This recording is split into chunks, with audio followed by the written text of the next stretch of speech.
دا چې یو سوال څوک کوي دا د هغه سوال جواب دی چې تاوی د مفرد تقسیم دی وکړو اقسام ثلاثه کولی تاوی چیرې دا مفرد به خالی نی یا به اعلی د تعارف ته حال لغیری یا به نه که اعلی د تعارف ته حال لغیر و یعنی مستقل نو صلاحیت ته محکوم علیه دی بیهی نلاره اعلی د تعارف ته حال لغیر و یا به اعلی د تعارف ته حال لغیر نه که اعلی د تعارف ته حال لغیر و صلاحیت ته محکوم علیه دی بیهی نلاره دا عادات دي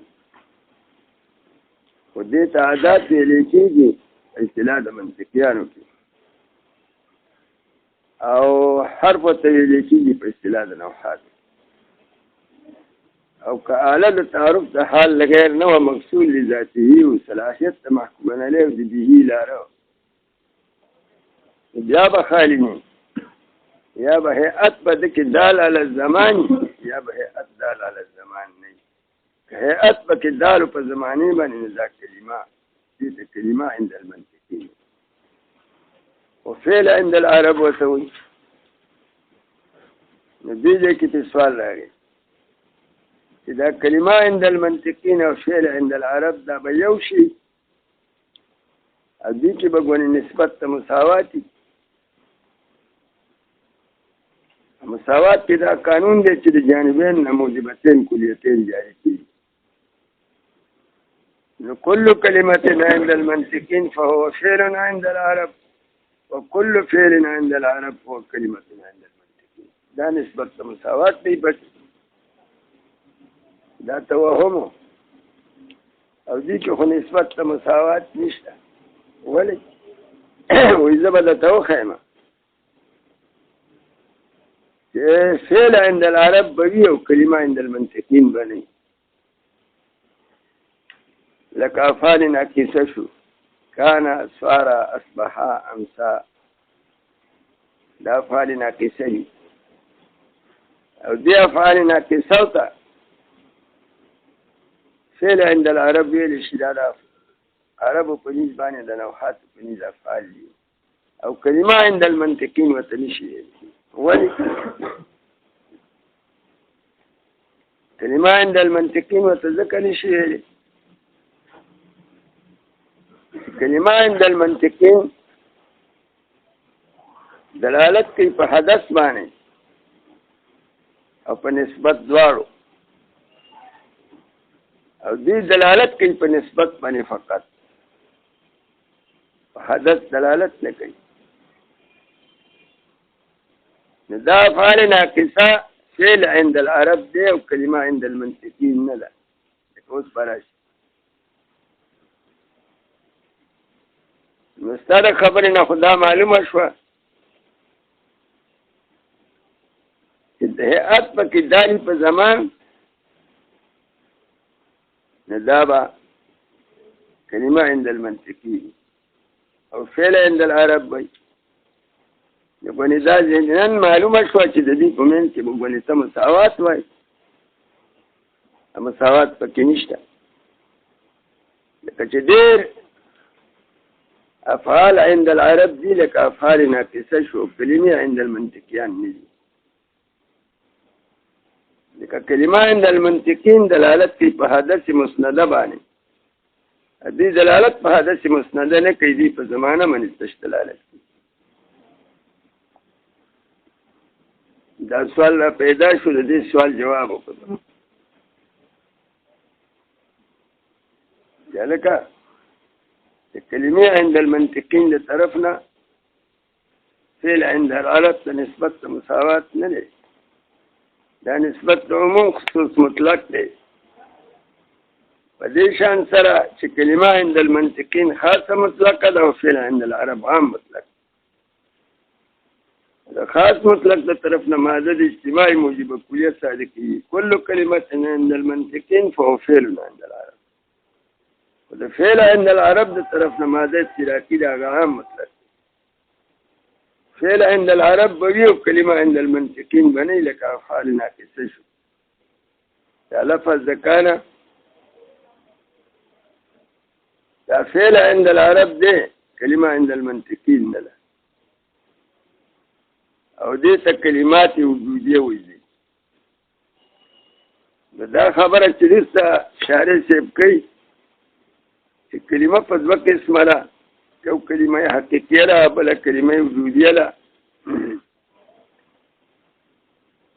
او په دې کلمه وجودیه کې اختلاف د منطقیانو د عربو دی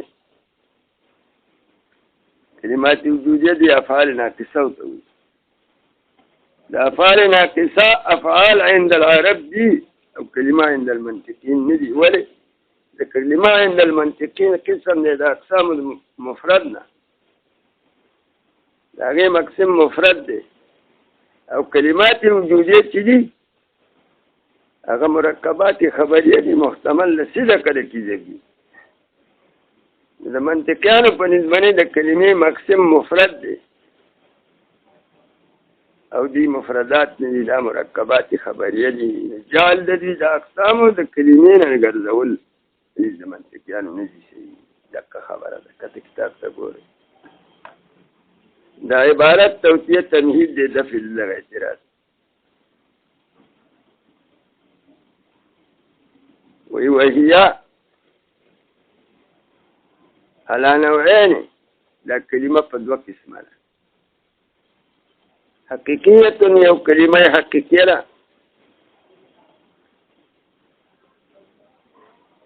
کلمه حقیقیت څه ته وایي ان دلت على حدث كدلالت کو په حدث باندې حدث څه ته وایي حدث هر معنا ته نه وایي امر يقوم بالفاعل په داس یو امر باندې چې کوي په فاعل پورې او زمان او په زمانه باندې کلمه حقیقیه هغه کلمه چې په حدث هم دلالت کوي په زمانه او حدث څه ته وایي امر يقوم بالفاعل هغه معنا ته وایي چې په فاعل پورې کوي هر معنا ته حدث نه وایي نو کلمه حقیقیه هغې ته وایي چې په فاعل هم دلالت کوي او په زمانه هم کوي په حدث هم دلالت کوي حدث امر يقوم بالفاعل ته او په زمانه هم کوي دې ته کلمه حقیقیه وایي که ضربه لکه لفظ د ضربه شو مثلا دا لفظ د ضربه چې والي دا ضرب دلالت کوي په حدث ضربه دلالت کوي په ضرب او ضرب حدث دی حدث څه ته وایي هغه معنا ته وایي چې په فاعل پورې قایل دی د ضرب په فاعل پورې قایل دی په ضربه زیدون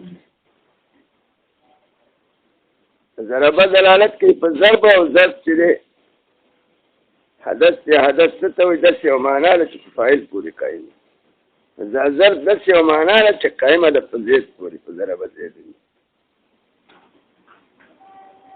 او بل په زمانه دلالت کوي ځکه دا هیئت په دې کې دال دی په زماني ماضی باندې وزن فعاله دی نو دغه کلمه حقیقیه شو چې په حدث او په زمانه دواړو دلالت کوي دا حقیقي کلمه شو وجودیت نه بله کلمه وجودیه ده کلمه وجودیت څه ته وایي ان دلت على الاخير فقط دلالت کی په زمانہ باندې فقط حدث دلالت نه کوي کانا لک لفظ کانا شو دا کانا چې دی دا په اصل کې کوانه دی دا وزن دی دا اوزانو د مازه کوانه بیا و متحرک ما قبلش مفتوح و ربالی بدل کرد تا کوانه گشت کانا شو دې کې هیئت دې په کاله کې دلالت په زمانه کوي او په حدث دلالت نه کوي حدث څه ته وایي هغه معنا ته وایي چې منصوب وي فاعل ته په فاعل پورې کوي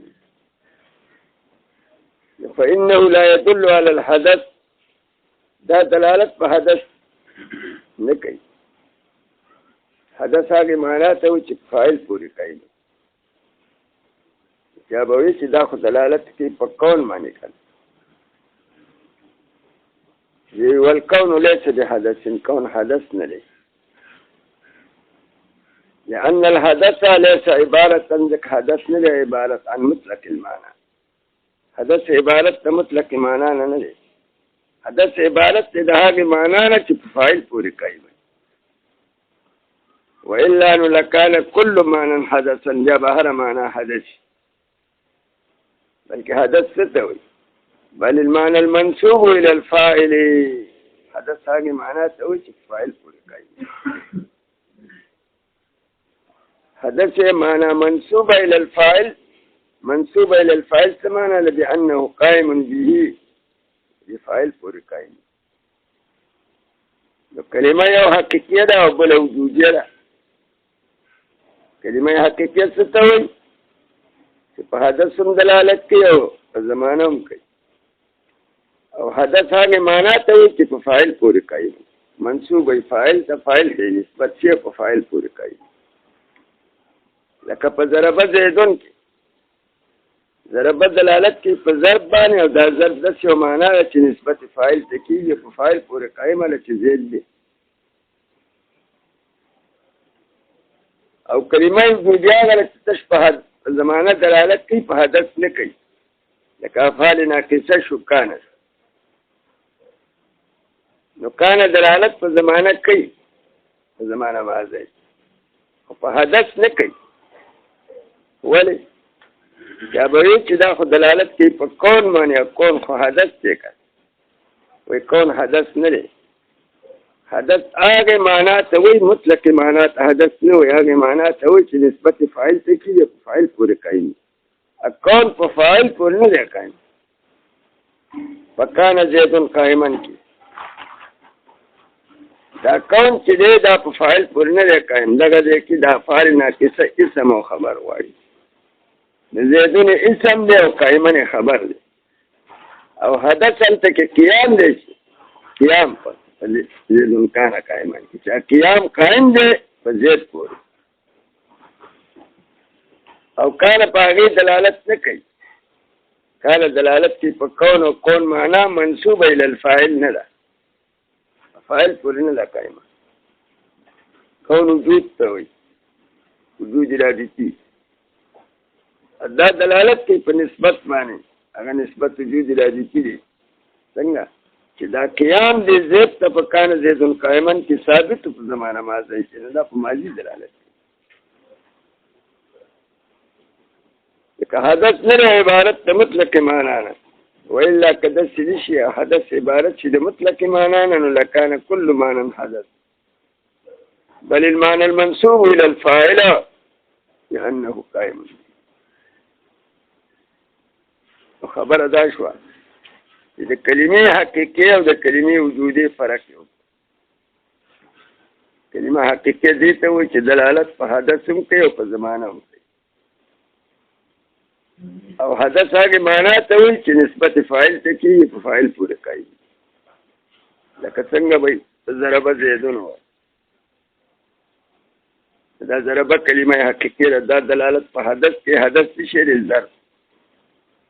دا ضرب چې دی دا منصوب دی فاعل د فاعل په ضرب زیدون کې زید دی او ضرب په زید پورې قایم دی. دقیق ته حدث او بل په زمانه دلالت کوي. دا ماده په ضربه کې دلالت کوي په حدث او هيئت دلالت کوي په زمانه ماضي. او ترجمه دا کو چې ضربه زیدون وهل کړي او زید په زمانه تیر شي.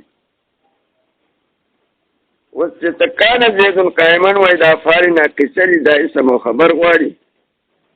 دا کلمه حقیقیه نشو. هغه دلالت کوي په حدث او په زمانه. او کان په کان زید قائما کې په حدث دلالت نه کوي. ولی؟ لکه حدث هغه معنا ته وایي چې په فاعل پورې قائم وي، فاعل ته نسبت کیږي. او کان په کان زید قائما کې دلالت کوي په کون په وجود.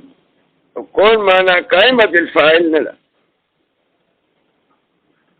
دغه دې کې معنا قائمه بالفاعل په کان زید قائما کې قیام دی کان نه دی کان په کون دلالت کوي کوم حدث نه دی اگر قیام دی په کان زید قائما کې چې قیام قائم دی په اسم پورې دی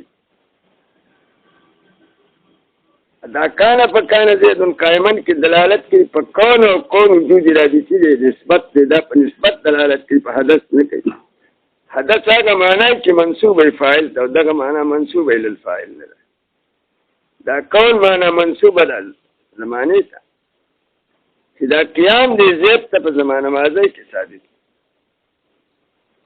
د فرق د توقع کلمه حقیقی هغه شو چې دلالت کوي په حدث او په زمان دا کلمه حقیقی شو کلمه زوجه دي افعال ناقصه او دا کلمه حقیقی نه کدی دلالت په حدث او په زمان نه کوي بلکې تش په زمانه کوي تش په زمانه دلالت کوي په حدث نه کوي کته وایي چې په کون دلالت کوي نه کون حدث نه کوي حدث هغه معنا قائمه منصوبه للفاعل کون معنا قائمه منصوبه په فاعل پورې نه د پکانه زید قائمه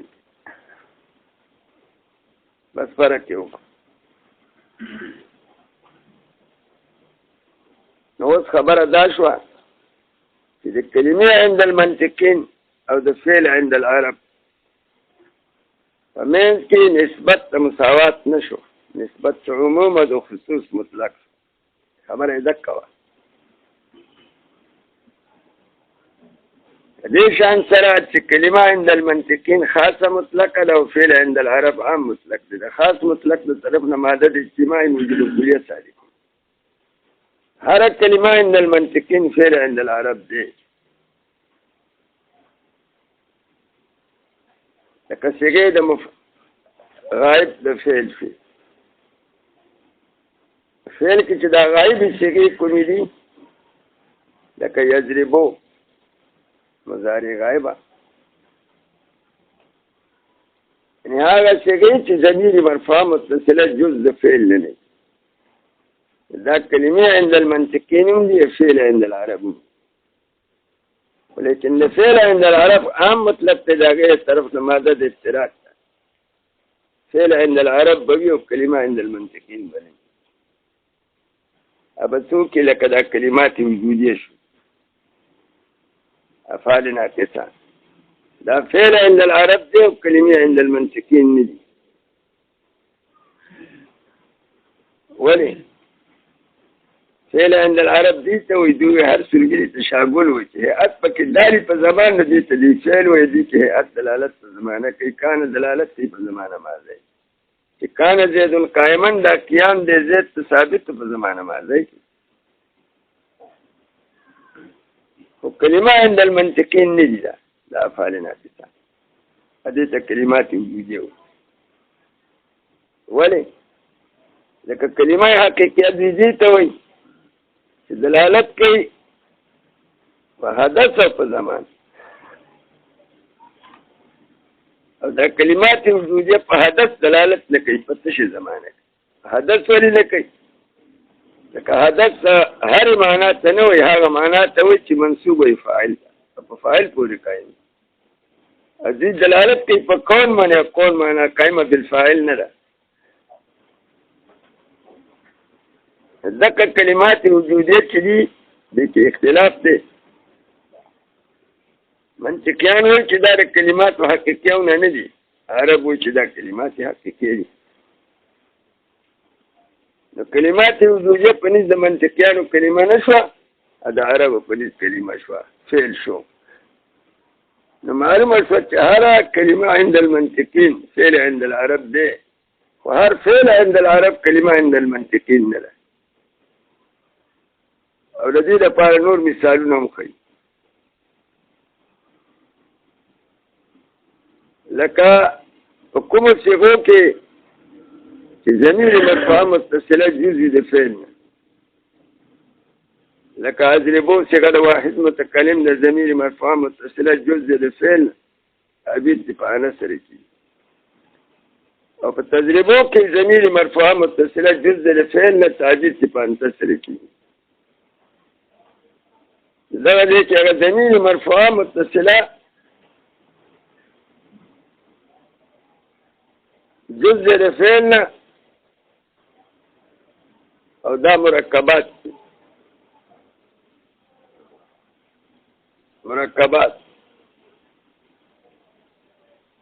دا دلالت کوي جز د لفظ دال له په جز معنا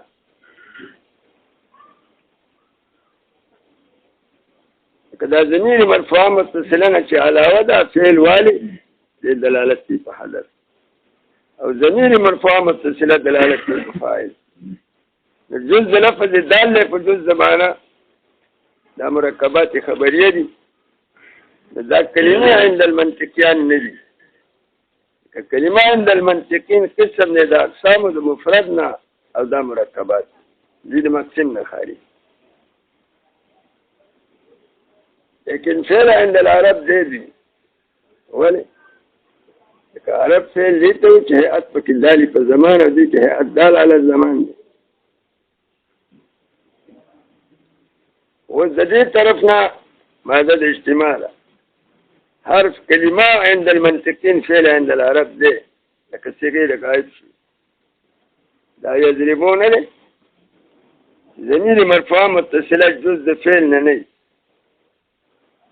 په دې صيغه کې دي د مفردات دي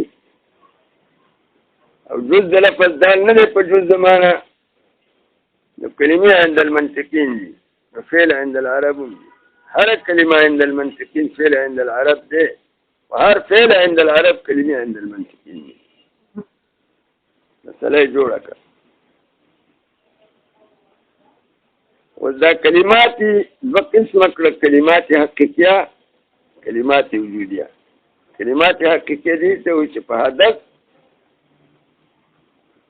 او په زمانه دواړو دلالت کوي او حدث وایي هغه معنا منسوب للفاعل او کلمات وجودیه دي ته وایي چې تش په زمانه دلالت کوي په حدث نه کوي لکه کار شو که ته وایي چې کان دلالت کوي په کون معنی کون حدث دی نو کون حدث نه دی لکه حدث هغه معنا ته وایي چې منسوب وي فاعل ده او کان چې په کون دلالت کوي نو دا حدث منسوبه او معنا منسوبه للفاعل نه ده دا په کون دلالت کوي او کون معنا قائمه بالفاعل نه ده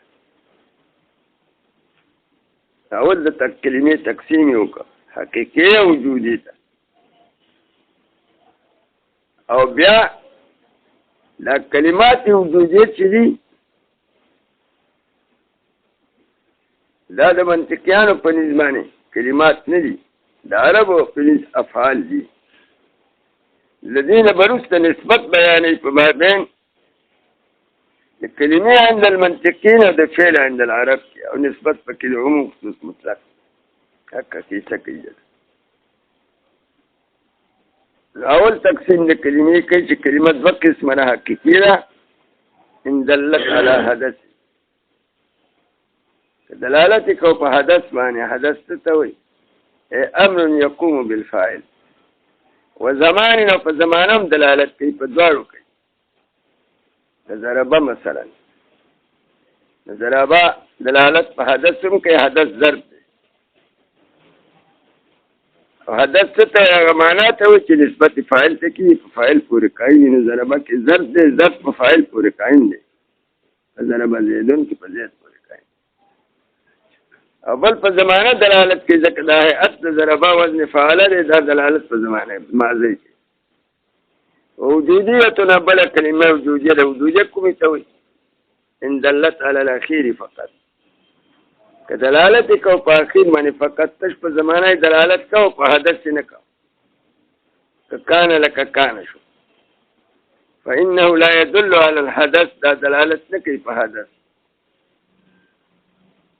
يا بس ولي كيف حدث كان دلالتك فكون وكون معنى مصدري لحدث ذكر وينا حدث موجود ته نه وي حدث دې ته وي مونږ د تمخ کې وي چې د یو معنی چې په فاعل پورې فاعل ته منسوب په فاعل پورې قائم وي کون ليس بحدث حدث نه لري لأن الحدث ليس عبارة عن مطلق المعنى حدث عبارة عن مطلق معنى نه لري وإلا كدس نشي او د عبارت نه مطلق معنا نه لکان كل معنى حدث یا بهر معنا حدث امر داسي بل المعنى المنسوب الى الفاعل بلکې حدث هغه معنا ته وایي چې نسبت فاعل ته نسبت فاعل ته څه معنا ده انه قائم به چې دا قائم وي په فاعل پورې نو حدث هغه معنا ته وایي چې فاعل ته نسبت کیږي په فاعل پورې قائم او کان فکان زید قائما دلالت په کون کوي کوم معنا منسوب الى الفاعل نه ده او حدث معنا منسوب الى الفاعل قال ته چې فکان زید قائما کې هغه معنا منسوب الى الفاعل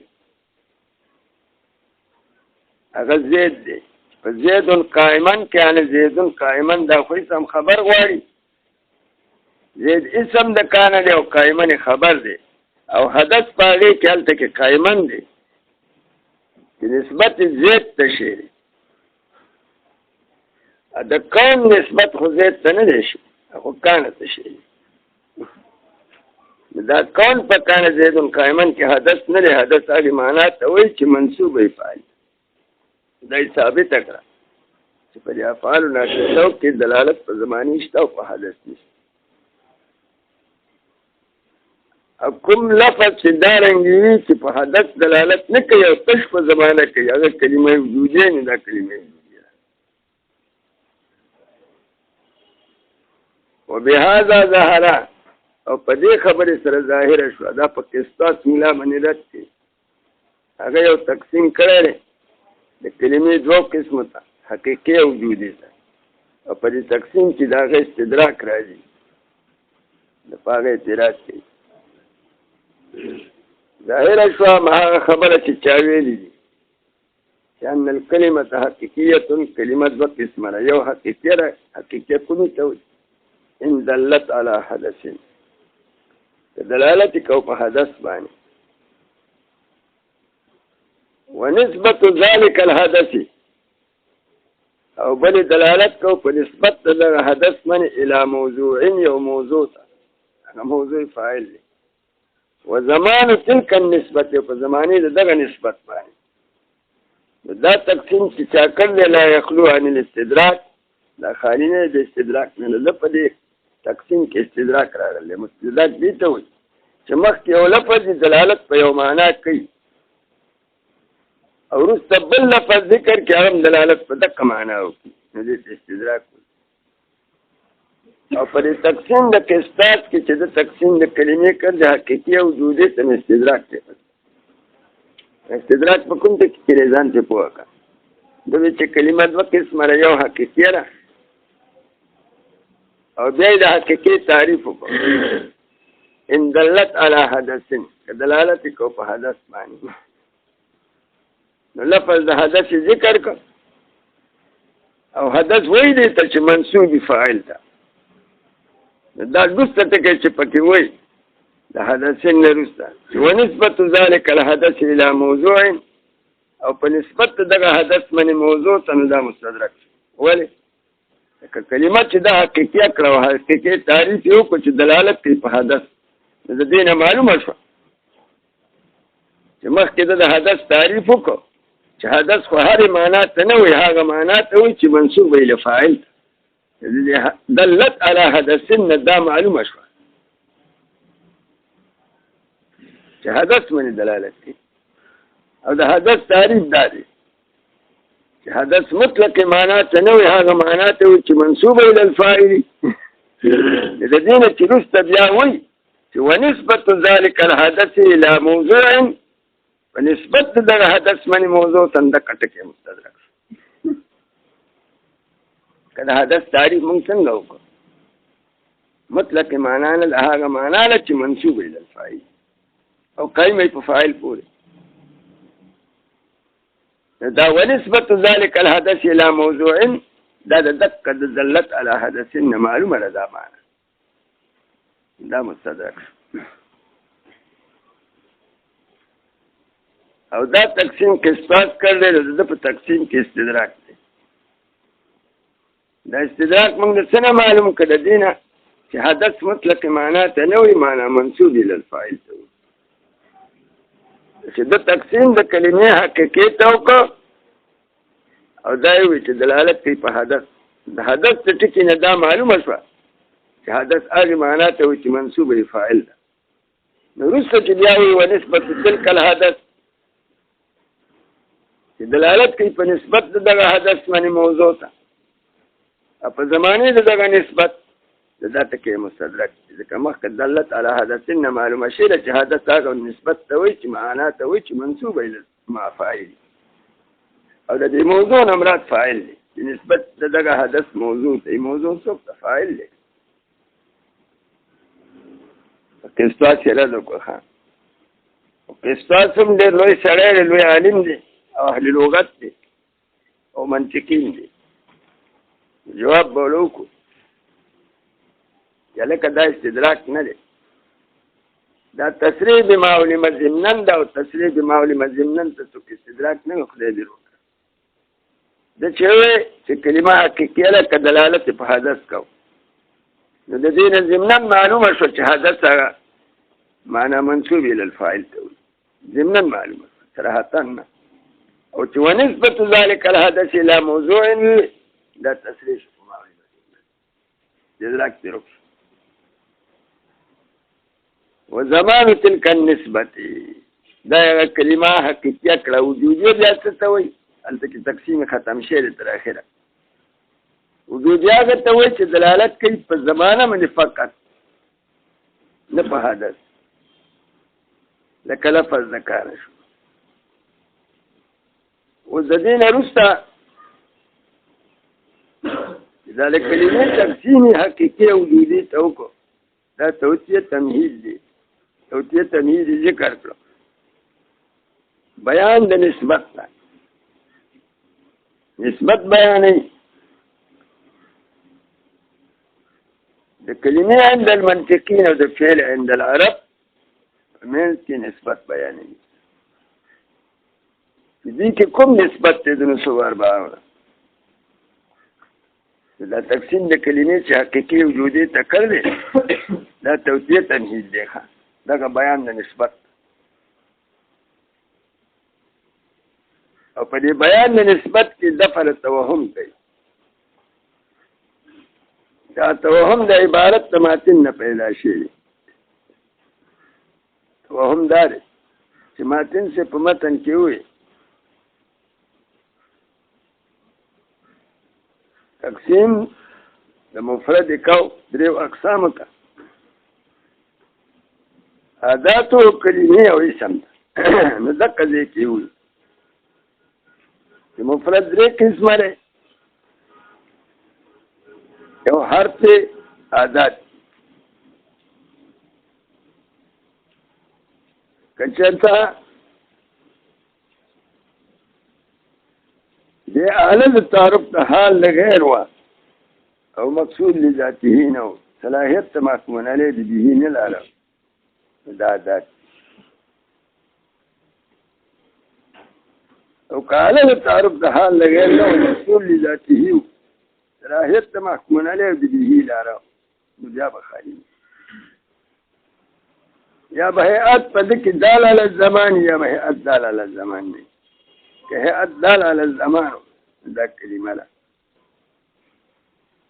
او دې ته کلمه عند المنطقین فعل عند العرب او که هیئت پکې دال علی الزمان نو دا اسم دی په نيز دواړو کې خو چې دا هیئت پکې دال په زمان دې ته کلمه عند المنطقین فعل عند العرب ویل شي. دقه دې کې سوال چې هر کلمه عند المنطقین بغونی فعل عند العرب دې کې به مساوات بني. نو ماتن راغی په متن کې د دې نسبت ته اشاره وکړه په دغه متوهم هغه توهم دفع والمخرع چې ګونې هر کلمه عند المنطقین وفعل عند العرب دې کې به مساوات پکې نشته. هر کلمه عند المنطقین فعل عند العرب نه دی دې کې نسبت ته عموم خصوص مطلق دی او کلمه عند المنطقین خاصه مطلق ده او فعل عند العرب عام مطلق دی.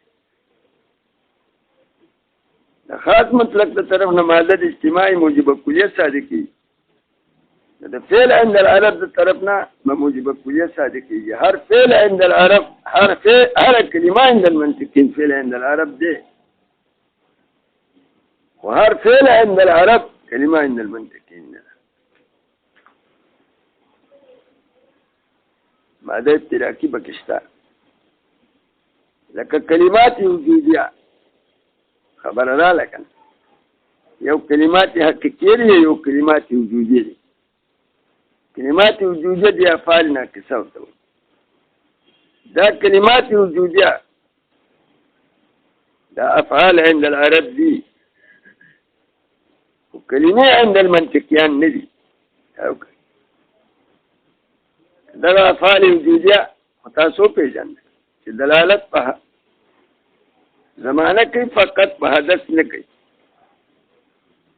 او کلمه حقیقیه هغه چې په حدث هم دلالت کوي او په زمانه هم. دا کلمات وجودیه په زمن عربو دا افعال دي. کدی فعل دي ته وجه هيئت په دلالت په زمانه کوي او په دې کې هيئت دلالت په زمانه کوي. وكلمه عند المنطقين ندي لکه منطقيان کلمه حقیقیه کوي ته وایي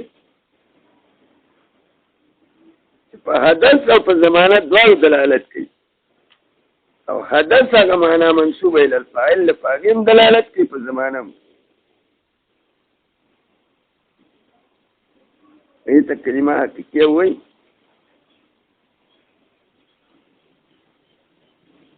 او دا کلمات حقیقیه پنځ د منطقيانو کلمات دي، او کلمات وجودیه دي پنځ باندې کلمات دي. نو معلومه شو چې هر کلمه عند المنطقين فعل عند العرب دي، وهر فعل عند العرب كلمه عند المنطقين دي.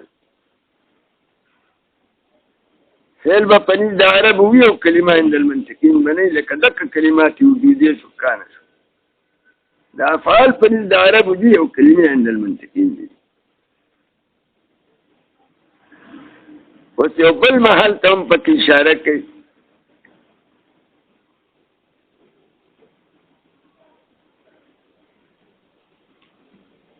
چې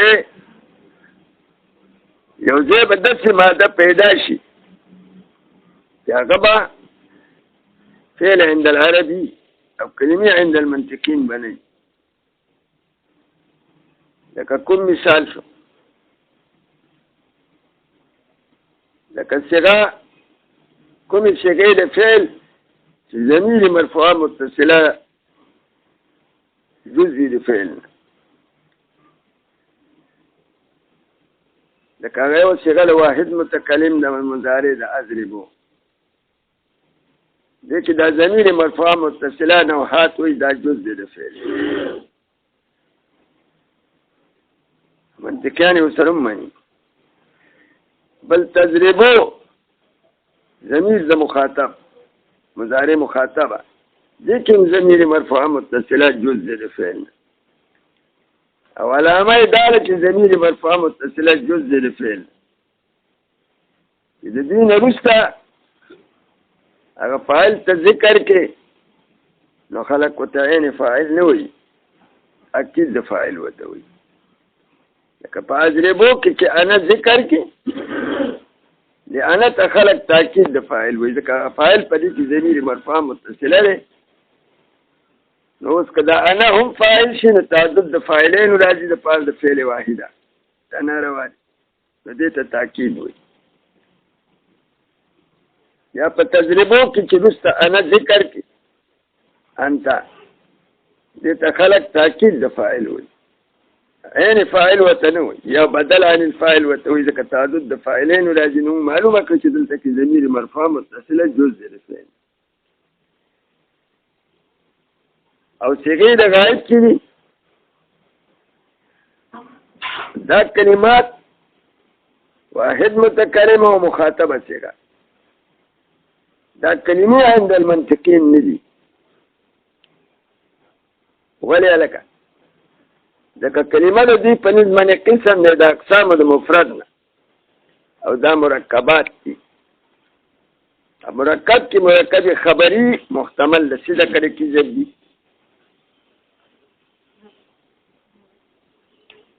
کلمه د دوی په نسبت باندې قسم دی د اقسامو د مفرد نه دا مرکبات دي. ولې؟ ځکه چې جز د لفظ دلالت کوي په جز زمانه، دا فعل پکې دلالت کوي په حدث، هغه ضمیر مرفوعه متصله د فاعل دلالت کوي په فاعل.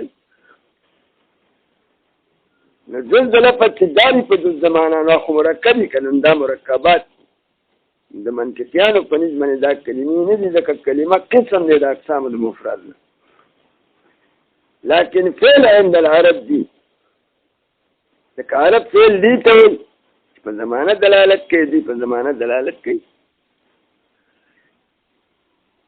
لكن د دې طرف نه د کلمې عند المنطقين طرف نه ماده د استعمال هر کلمه عند المنطقين فعل عند العرب دي لکه صيغه غائب یضربو څومره چې صيغه غائب دي په مضارع کې یا په ماضي کې چالتہ کی ضمیر مرفوعه متصله جز د فعل نه نه دا کلمې عند المنطقين هم دي او فعل عند العرب هم دي. کلمې عند المنطقين هم دي او فعل عند العرب هم دي. کلمه عند المنطقين ولې ده؟ ځکه دا مفردات دي جز د لفظ دلالت کوي په جز زمانه، او فعل عند العرب ولې دي؟ ځکه عرب فعل دي ته چې پکې دالي په زمانه او هيئت داله په زمانه نو نسبت معلوم شو. خان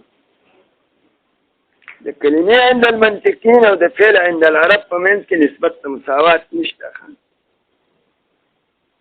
نسبت مساوات نه لري.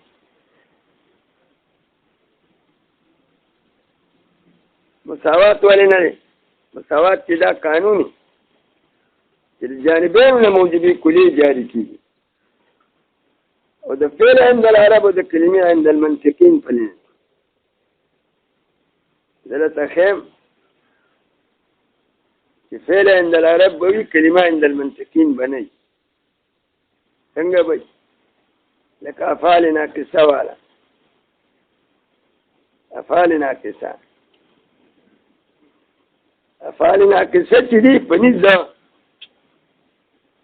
عربو باندې افعال دي د منطقيانو په نسبت کلمه نه ده. لکه دوی کلمات حقیقیت دي ته وایي چې هيئت پکې دلالت کوي په حدث او په زمانه دواړو، او کلمات وجودیه چې دي دا دلالت په زمانه کوي په حدث نه کوي ځکه کون حدث نه دی. اوس د دې طرف نه داسې بله ته هم وښیم چې کلمه عند المنطقين به وي نه او فعل عند العرب به وي. لکه صيغه د کومه صيغه د فعل چې ضمیر مرفوعه متصله پې نه دي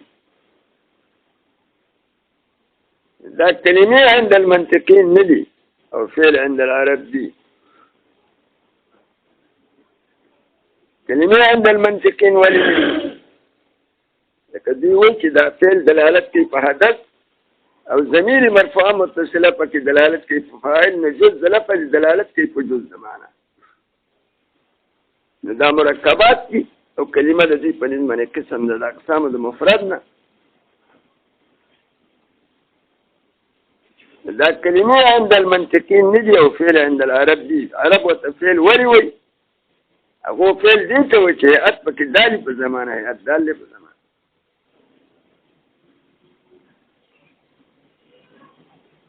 لكن شرط چې فعل عند العربي فعل عند المنطقين كلمة عند المنطقين اقا فعل عند العرب دي وصدي ماذا خي لكن صيغه غائب شي يضربو دلته کې دا د اقسام المفرد نه دي. دا معنا مصدری په یضربو کې دلالت کوي په حدث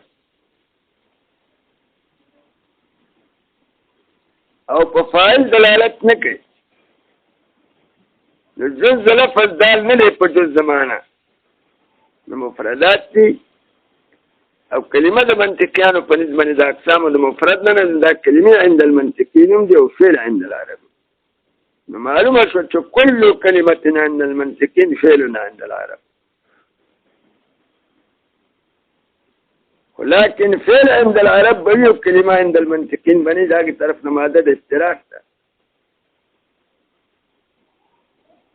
لکه کومې شی چې ضمیر مرفوع متصله جزء د فعل او جزء لفظ دلالت کوي په جزء زمانه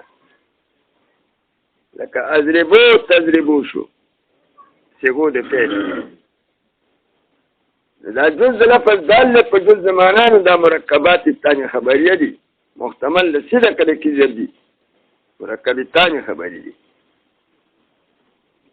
دا کلمه عند المنطقین ندی ځکه کلمه عند المنطقین قسم دی مفرد نه او دا مرکبات خبری دی ولیکن فعل عند العرب دی ځکه عرب فعل ستوي چې هيئت پکې دالی په زبان دی هر سرګری تشاغل وي چې هيئت پکې دلالت په زمانه کوي نو بس دا کلی دی تفعیل دا فعل عند العرب دی او کلمه عند المنطقین نه ده نو معلومه شوه چې د فعل عند العرب او د کلمې عند المنطقین په منځ کې نسبت عموم او د خصوص مطلق دی په دې شان سره چې کلمه عند المنطقین خاصه مطلقه ده او فعل عند العرب عام مطلق دی د خاص مطلق د طرف نه ماده د اجتماعي موجب کلیه صادق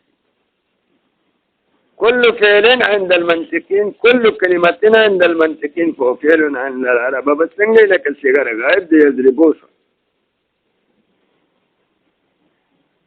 دا د غائب صيغه چې دا دلالت کوي په حدث او په زمان په فاعل نه کوي دا مفرد ده نو کلمه عند المنطقين ده وفعل عند العرب ده لكن هر فعل عند العرب كلمه عند المنطقين نه ده لکه صيغه د مرکبات او خبريه او شي چې د کوم صيغه د فعل نه ضمیر مرفوع متصله جزئي لکه اضربو تضربو نضربو دا متکلم مع غیر صيغه کې ضمیر مرفوع متصله جزئي دا کلمه عند المنطقين نه دي ځکه دلته کې جزء لفظ دال په جزء معنا مرکبات خبريه دي او کلمه قسم دی مفرد دی دا کلمه عند المنطقين نه دي او فعل عند العرب دي دا فعل عند العرب د طرفنا کلمه عند المنطقين ته ماده د اشتراک رااله ولكن هر كلمه عند المنطقين فعل عند العرب دي ماده د استعمال رااله عموم خصوص مطلق كلمه عند المنطقين خاصه مطلق شو فعل عند العرب عام مطلق ده نسبت بیان هغه توهم دفق چې شابوي چې دي کې په نسبت مساوات ځکه ماته نوې هي اتبک دالي په زبان نه دا کلمه عند المنطقين ده او عرب او طبيعه فعل وي نو توهم چې هر کلمه عند المنطقين وفعل عند العرب مساوات بين المساوات توهم ده قال الشيخ ابو علي سيناب فقول بني استدلال کوي وجدار چې دا عمده د فن دی وليس كل فعل عند العرب نه دی هر فعل عند العرب كلمه عند المنطقين د دې طرف نه ماده د اشتراک ده خالف فعل عند العرب او د کلمه عند المنطقين د طرف نه ماده د استعمال عند عموم خصوص مطلق كلمة عند المنطقين خاصة مطلقا شو فعل عند العرب عام مطلق نهار فعل عند العرب كلمة عند المنطقين لا مادة اشتراكي ولأن المضارع المتكلم ذلك مضارع متكلمة ده واحد متكلم يا كمتكلم مع الغير واحد متكلم لك مضارع واحد متكلم أضربه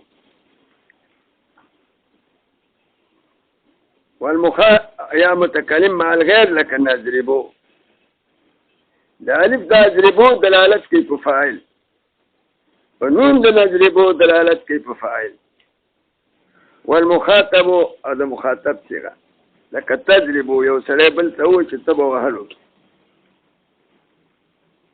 دې کې من تفرط ده فعل عند العرب دي ولې وهو ظاهر دا خبره ظاهره ده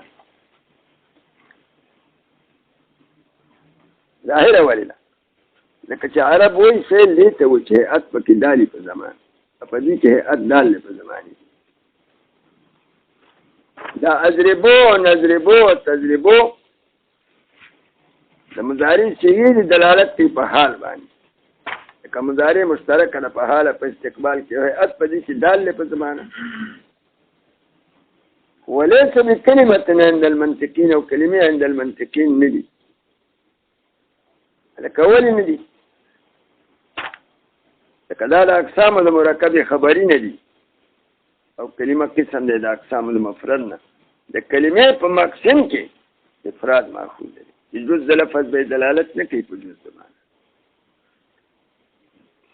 او د مقسم معنا په اقسامو کې ماخوذ دی او مقسم د کلمې مفرد دی نو کلمه به مفرد دی جز د لفظ به دلالت په جز د معنا نه کوي او دا مرکبات دي ولې احتمال صدق والکذب احتمال صدق لري کذب لري مرکب دی په مرکب کې مرکب خبري دي چې یو سړی ته وایي چې اضربو زه وهل کوم نو که تا وهل کړي کوي ساده کې که نه کوي هسې په خوله اضربو وایي هر کوسه نو بیا د قاضي دی یو مخاطب ته وایي چې نضربو موږ وهل کوو نو که دا وهل تاسو رښتیا کوئ ساده کې که نه کوي هسې په خوله یې وایي قاضي دی یا مخاطب ته وایي چې تضربو ته وهل کوي نو که په رښتیا وهل کوي خو ساده کې که نه کوي هسې ورته تضربو وایي نو دا راوځه دی نو دا مرکبات دي جز د لفظ دال دی په جز د معنا لکه دا کلمه دلالت کوي په حدث او ضمیر مرفوع متصله دلالت کوي په فاعل د جز د لفظ دال دی په جز د معنا مرکب دی په مرکب کې مرکبتان خبري محتمل د صدق کېږي دا کلمه عند المنطقين نشوي ولې کلمه عند المنطقين هو قسم د مفرد نه پای کې خو جز د لفظ دلالت کوي په جز د معنا دلته کوي د مقسم معنا په اقسام کې ماخوذ دی د افراد معنا به په کلمه عند المنطقين کې ماخوذ دی دا مرکبات دي نو د اقسامو د کلمې نه وواته په نزد منطقیان ولكن فعل عند العرب دی ولې عرب فعل دي ته چې هیئت پکې دلالت کوي په زمانه دې کې هیئت دلالت په زمانه کوي نو معلومه شوه چې هر کلمه عند المنطقين فعل عند العرب دی لكن دسې د هغې طرف نه واله هر فعل عند العرب كلمة عند المنطقين نه ده لکه دقه مثال شو دا ضمیر مرفوع متصله چې جزء دا فعل عند العرب دي وكلمة عند المنطقين نه دي اوس جوړه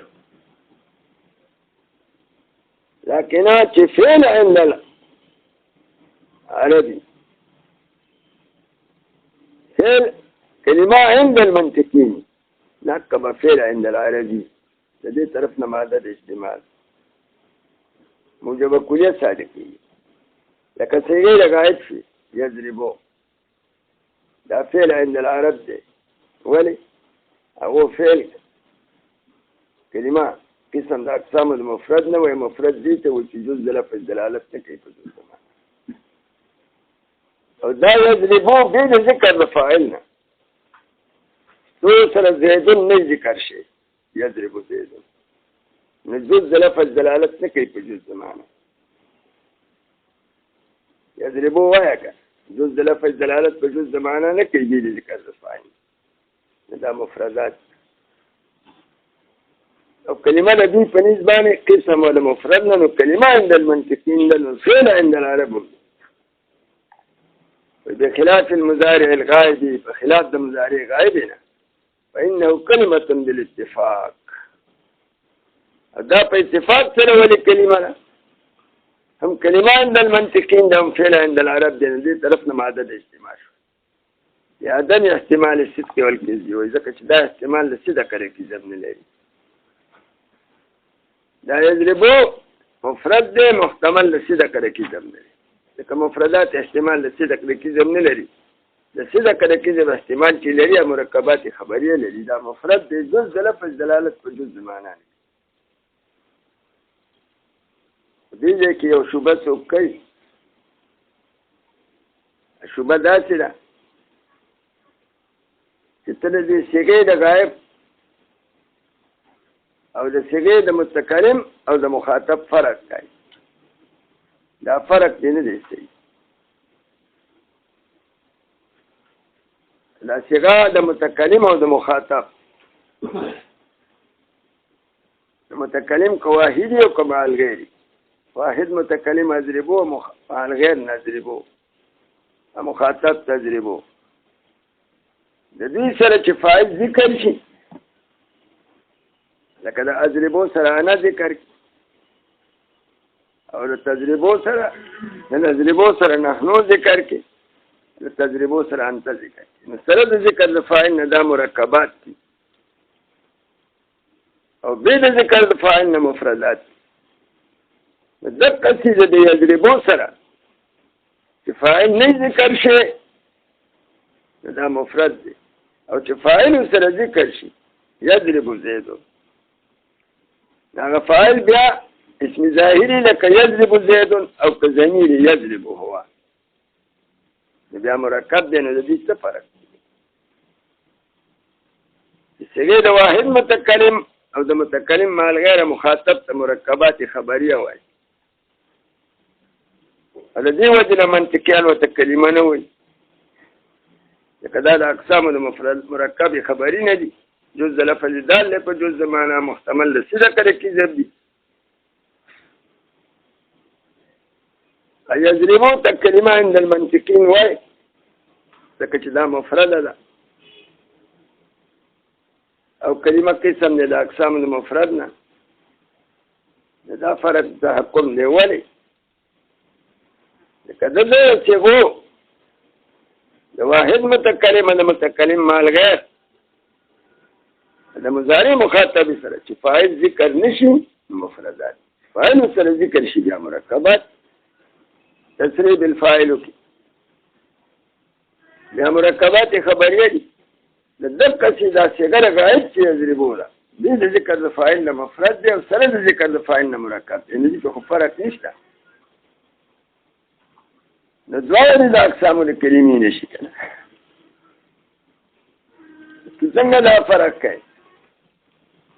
صيغه غایب د اقسامو د کلمې عند المنطقین نه ده، او صيغه د واحد متکلم د متکلم مع الغیر او د مخاطب نه ده. وکول راني په دې کې چل دی کنه. هغه واحد متکلم او متکلم مع الغیر او مخاطب، هلته کې هغه ضمیر مرفوعه متصله جز د فعل نه، د فعل نه جدا کېږي نه. علامه دا ده چې د دې نه وروسته فاعل ذکر شي، هغې ته خلق فاعل نه وایي، تاکید د فاعل ورته وایي. د اضربو نه چې وروسته انا ذکر کې دې ته خلق تاکید د فاعل وایي. ولې؟ ځکه فاعل په دې کې هغه ضمیر مرفوعه متصله دی. نو که دې انا ته هم موږ فاعل وایو، نو تکرار د فاعل راځي دپاره د فعل واحده. نو دې ته منطقیان تاکید د فاعل وایي. نو معلومیږي چې دا صيغې په خپله مفرد دي، جز د لفظ دلالت په جز د معنا کوي، بې د ذکر د فاعل نه. چې فاعل ورته ذکر شي هغې ته خلق فاعل نه وایي، هغې ته خلق تاکید د فاعل وایي. نو معلومیږي چې دا په خپله مرکبات دي او جز د لفظ دلالت کوي په جز د معنا. او د یضربو سره چې وروسته فاعل ذکر شي یضرب زید، نو دې ته خلقه زید ته تاکید د فاعل نه وي، عین فاعل وي. نو معلومیږي چې دې کې ضمیر مرفوعه متصله نشته، هغه جز دی د فعل نه، په خپل معنا دلالت کوي. نو فرق یې وکړ.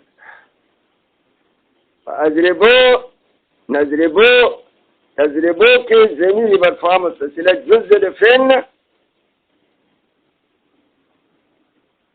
جزء د لفظ دلالت کوي په جزء معنا مرکبات دي. نو ځکه د اقسام د کلمې نه عند المنطقین نه دي کلمه د دوی په نوم باندې قسم دی نه مفرد.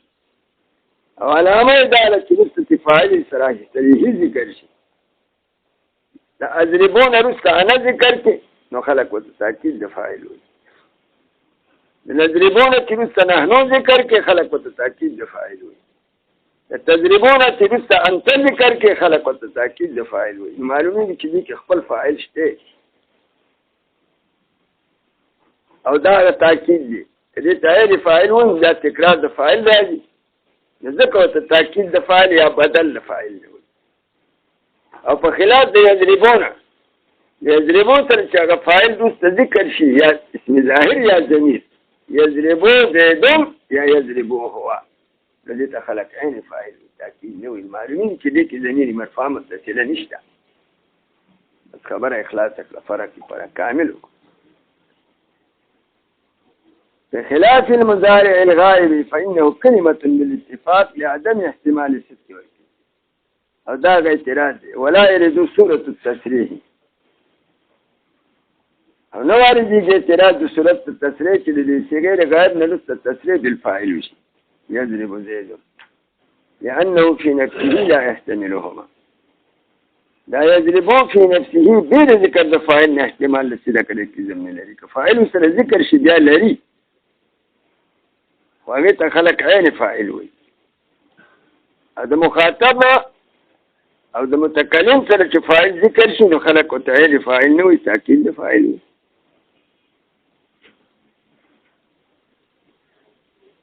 وفيه بحث، دقه بحث وخا چې دا فرق د څه نه کوي. نو واردېږي صورت التصریح ځکه دی في نفسه لا يحتملهما بل مع فاعله الذي ذكر معه. وچ فاعل سره نه ذکر شي نو دواړه مفردات، او چې فاعل سره ذکر شي نو دواړه مرکبات دي. نو فرق څه شو؟ دا فيه بحث کې دغه اعتراض ته اشاره ده. نو دغه اعتراض جواب یې وکړ. دا بحث اعتراض نه واردېږي. فرق پکې شته. چې د دې کوم صيغو کې چې ضمیر مرفوع متصله جز ده او وروسته فاعل ذکر شي نو خلک دې ته عین فاعل نه وایي، تاکید ورته وایي. او چې د مضارع سره فاعل ذکر شي نو خلک ورته عین فاعل وایي. معلومیږي چې دا بې د ذکر د فاعل نه مفرد ده. مفردات په نسبت د منطقیانو باندې په کلمه کې داخل دي. دا کلمه عند المنطقین هم ده او فعل عند العرب هم ده. اوس ماده ابتراقي کلمه عند المنطقین بنه او فعل عند العرب به دغه دي. جواب پورا شو. متن سره ولګم. وان لم يدل المفرد وكدلالت نكو مفرد بهيئه التشريفيه په اعتبار د هيئه التشريفي سره على زمان معين فزمانه معينه من الازمنه والثلاثون اسمنا لا مفرد اسم دي.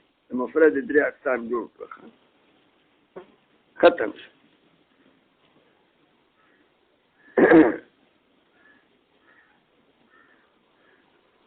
چې مفرد به خالی نه یا به اعلی د تعارف د حال لغیر نه یا به که اعلی د تعارف د حال لغیر وا مقصود لذاته نو او مرأت د پاره تعارف د حال لغیر دا عادات دي عند المنطقين او حرف عند العرب. او کا اعلی د تعارف د حال لغیر نو مقصود لذاته نو بیا به خالی نه یا به هيئت پکې دلالت په زمانه کوي یعنی که هيئت پکې دلالت زمان نو دا کلمه ده. کلمه عند المنطقين او فعل عند العرب دی خو بیا پکې نسبتهم بیان.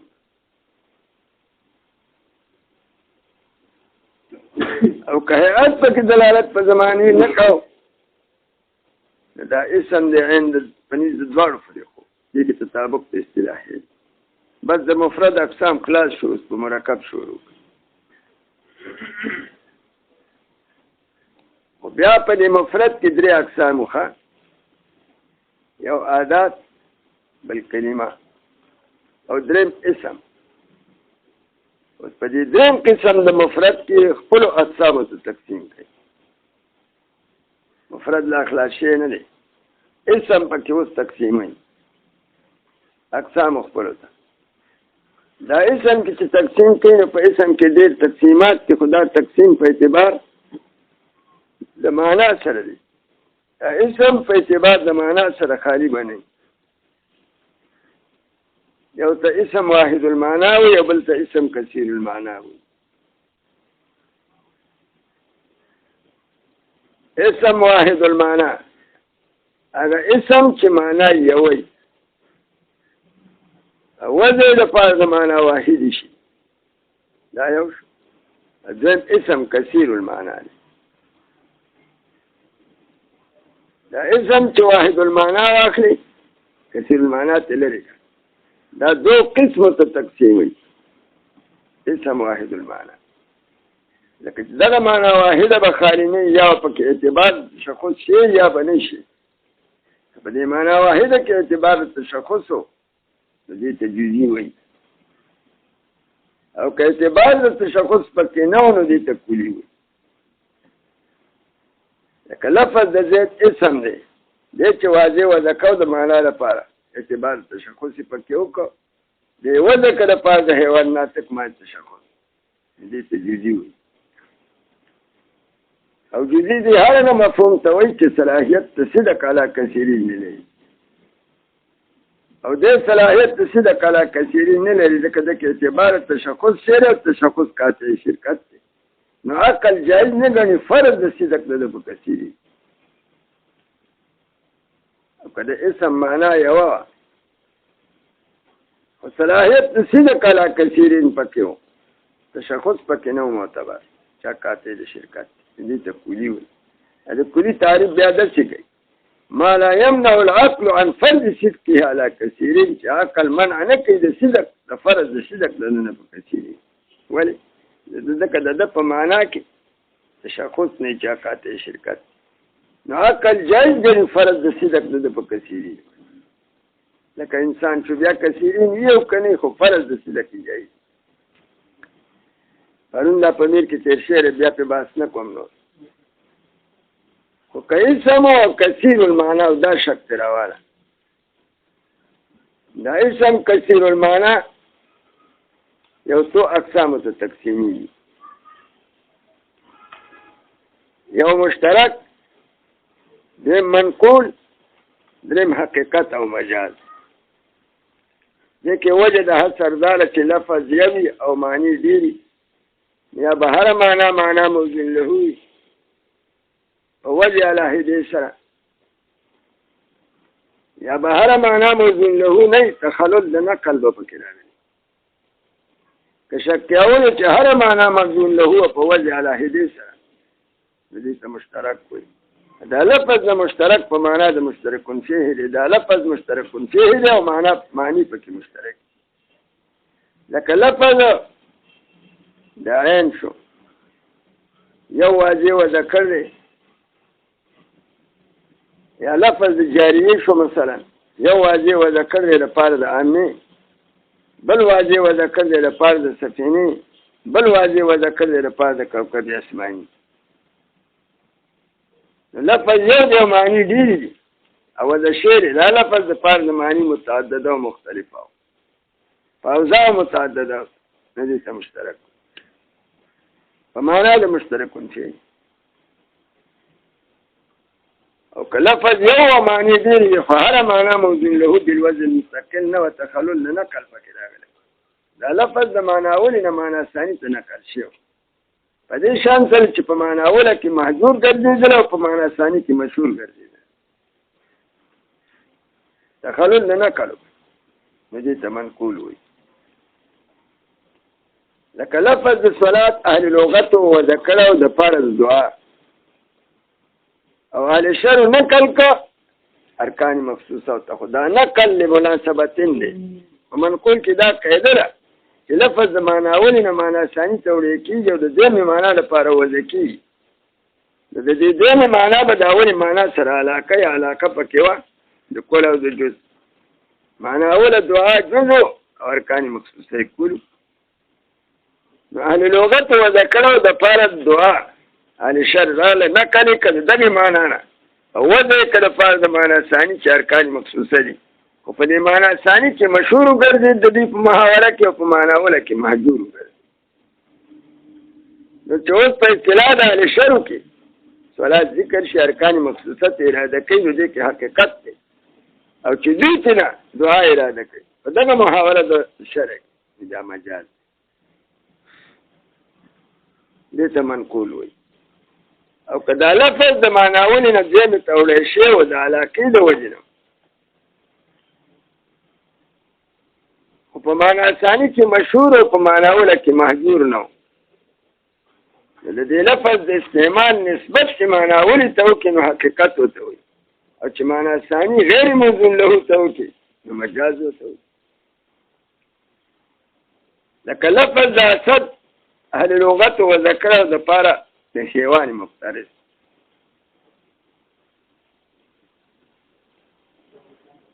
د حیوان مفترس او دا د خپل معنا موزون له هو بیا د دې معنا نه خلق یو او پر رجل شجاع کې مستعمل کړ رجل شجاع غیر موزون له په دې دې معنا چې مشهور او پاوله کې محجور نه دی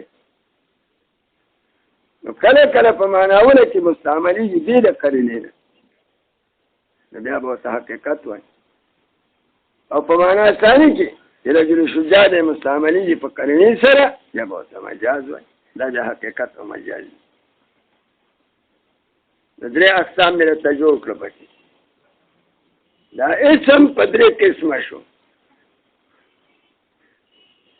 اول واحد المعنى اول تقسیم واحد المعنى او کثیر المعنى ته وشو د دې واحد المعنى تقسیم شو دو قسم جزئی او کلی د کلی بیا تقسیم کوي متواتر مشکک سره روانه او د مفرد کثیر المعنى د اسم کثیر المعنى تقسیم شو دي اقسام مشترکه او منقول او حقیقت او مجاز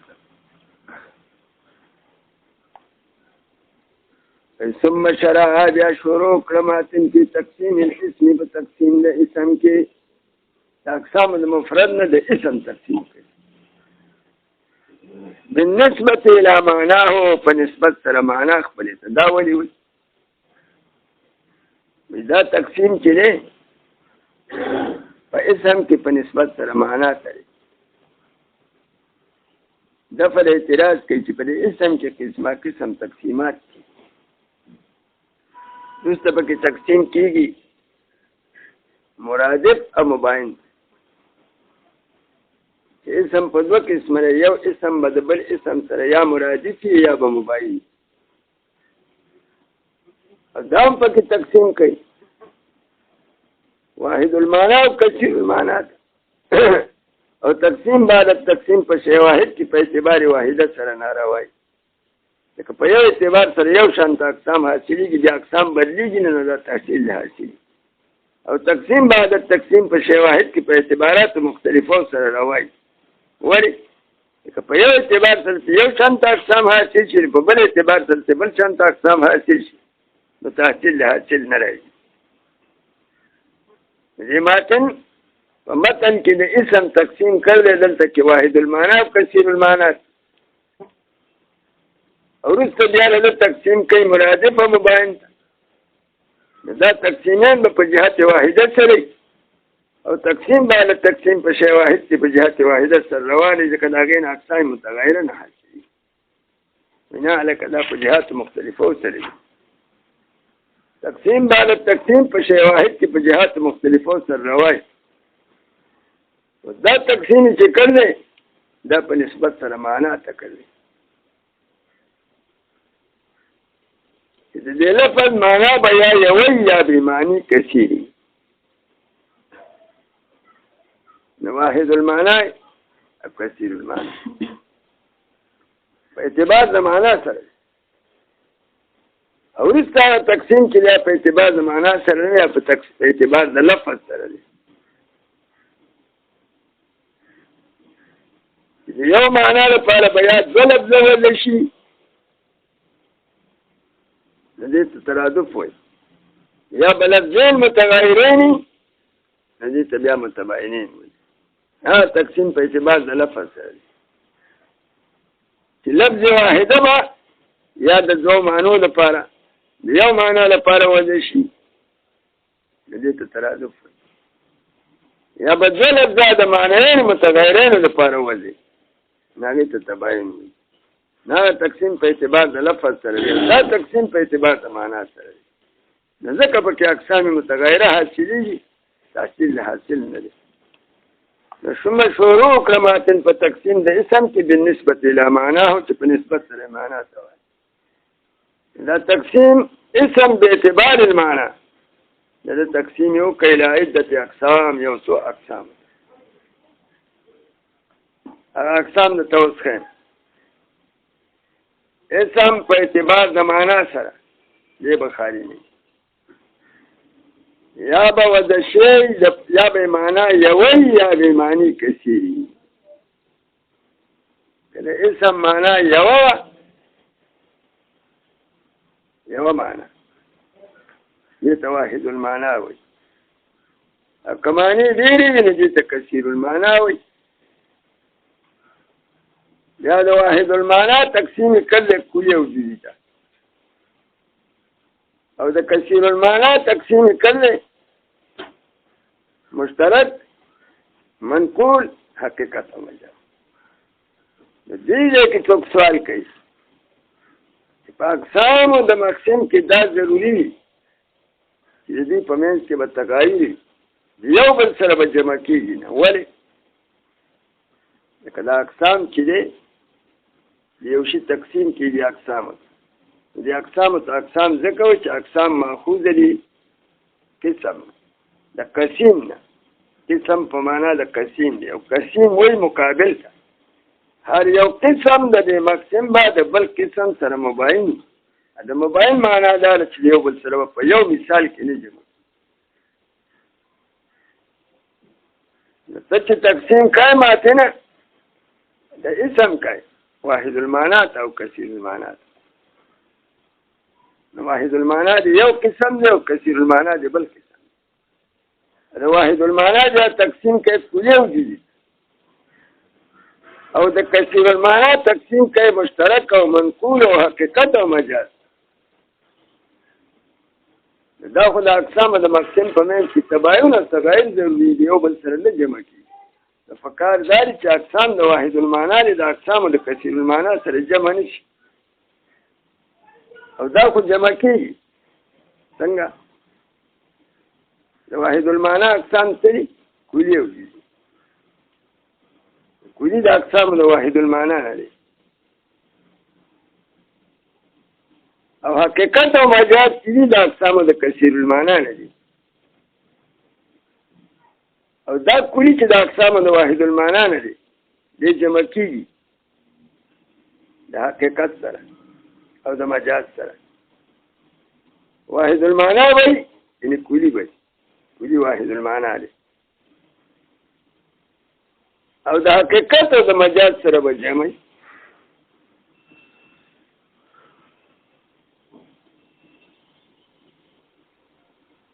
هم به کلی هم به حقیقت او مجاز. لکه څنګه وایي خیر لکه لفظ د اسد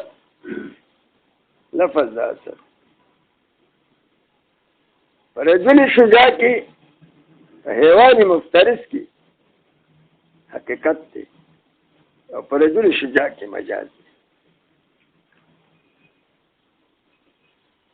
دا لفظ د اسد چې حقیقت دی په حیوان مفترس کې د حیوان مفترس هم ډېر افراد دي کلی نه دی او پر رجل شجاع کې بیا مجاز دی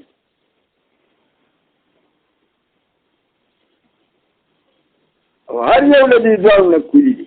ولې که لفظ د اسد مستعمل کې پر حیوان مفترس کې، نو حیوان مفترس هم ډېر افراد لري که معنا کلی ده. حیوان مفترس خو یو فرد نه دی. او که پر رجل شجاع کې معنا مجازي کې مستعمل کې، دا رجل شجاع هم کلی دی. نو دلته کې دا کلی جزي خو اقسام د واحد المعنا او دې جمع شو د چا سره؟ د اقسامو د کثیر المعنا سره، یا حقیقت او مجازي. او دا قانون دی چې په اقسامو د مقسم کې تباین یو بل سره نه جمع کېږي. دا خو جمع شو. دا کار چې راځي په یو ځان کې خلاصي وي. و دا قسم واحد المعنا یو قسم دی او کثیر المعنا بل قسم دی. د اسم مقسم دی یو قسم واحد المعنا دی او بل قسم کثیر المعنا دی. او دا منم چې په اقسام د مقسم کې تغایري تبایني یو بل سره نه جمع کېږي. خو نه جمع کېده بیا عام دي. د عدم الاجتماع عامه ده چې په اعتبار د مجموعي سره که په اعتبار د کل واحدین سره. او دلته کې د عدم اجتماع په اعتبار د مجموعي سره ده. څنګه؟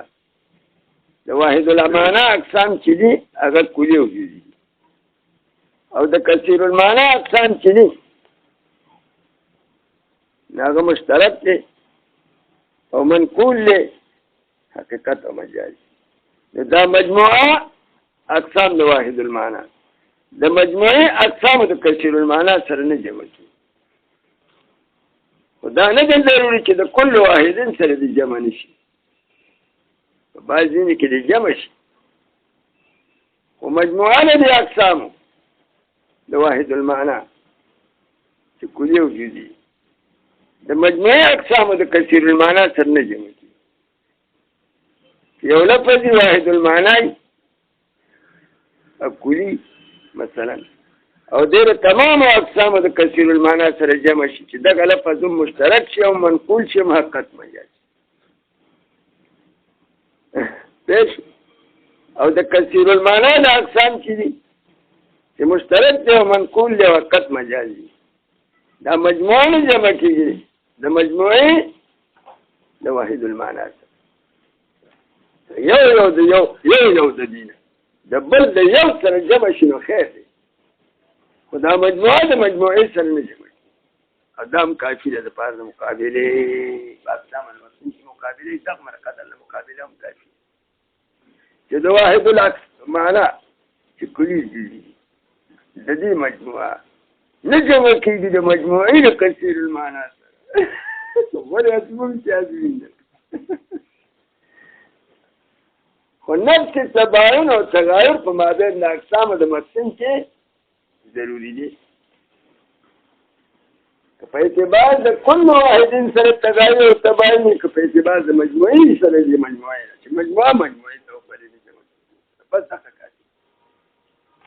کته کتاب ته ګوره د پارټي کې چل دی دا خو دغه دی باریک سړی دی.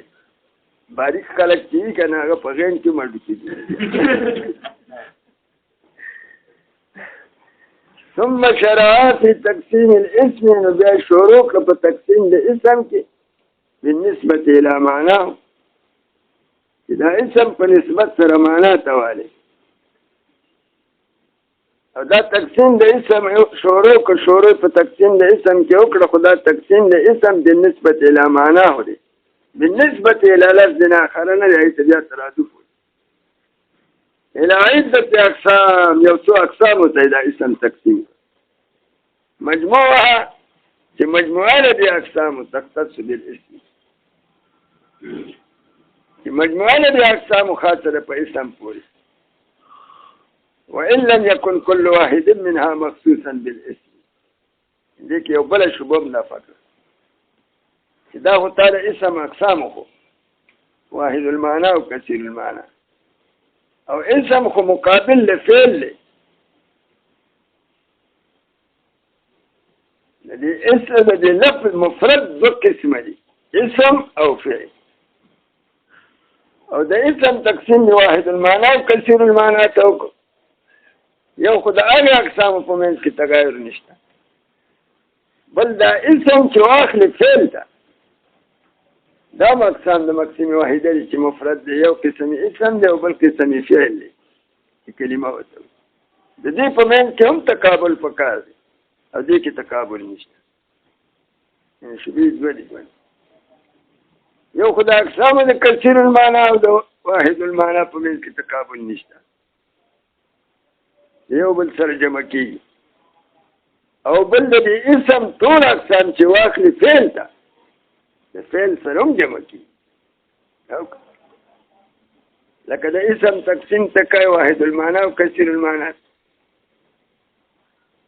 او بیا د کثیر المعنی تقسیم کوي مشترک او منقول او حقیقت او مجاز. دا خو اقسام د اسم دي. په اسم کې د کثیر المعنی اقسام دي، حقیقت او مجاز. مشترک یو، حقیقت او منقول دوا، حقیقت مجاز درې. دا خو اقسام د اسم کثیر المعنی دي، خو د اسم اقسام دي. او اسم مقابل لفعل دی، لکه مطلق مفرد منقسم دی اسم او فعل ته، دا کلمه ورته وایي. د دې اقسام خو هم د یو بل سره جمع کېږي.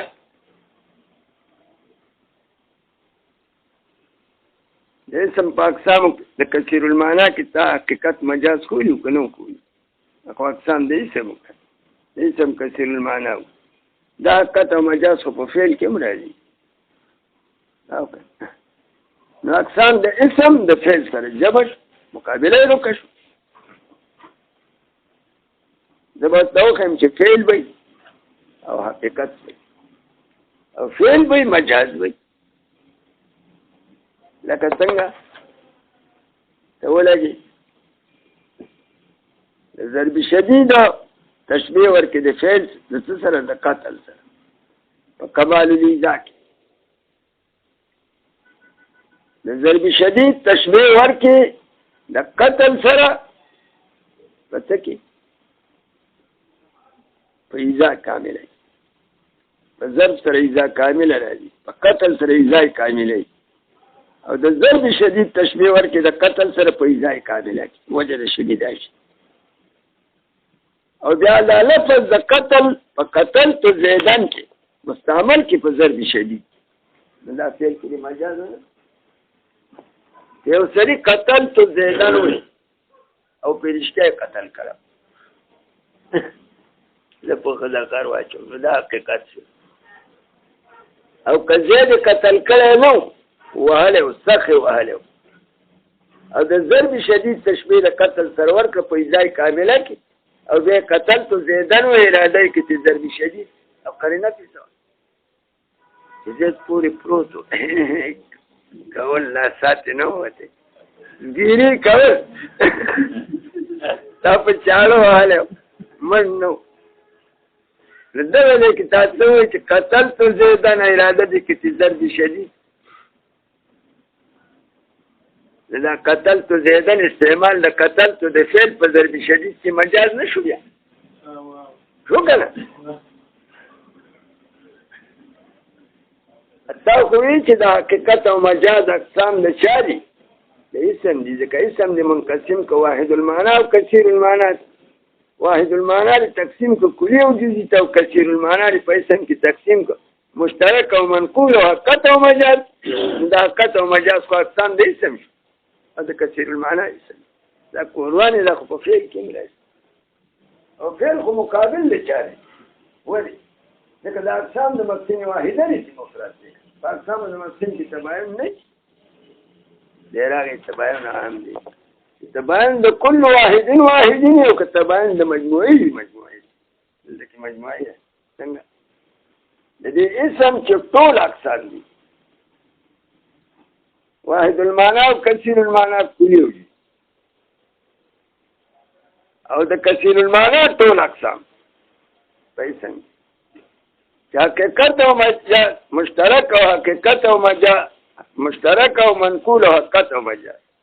دا مجموعه اقسام د اسم په کلمه او فعل کې نه راځي.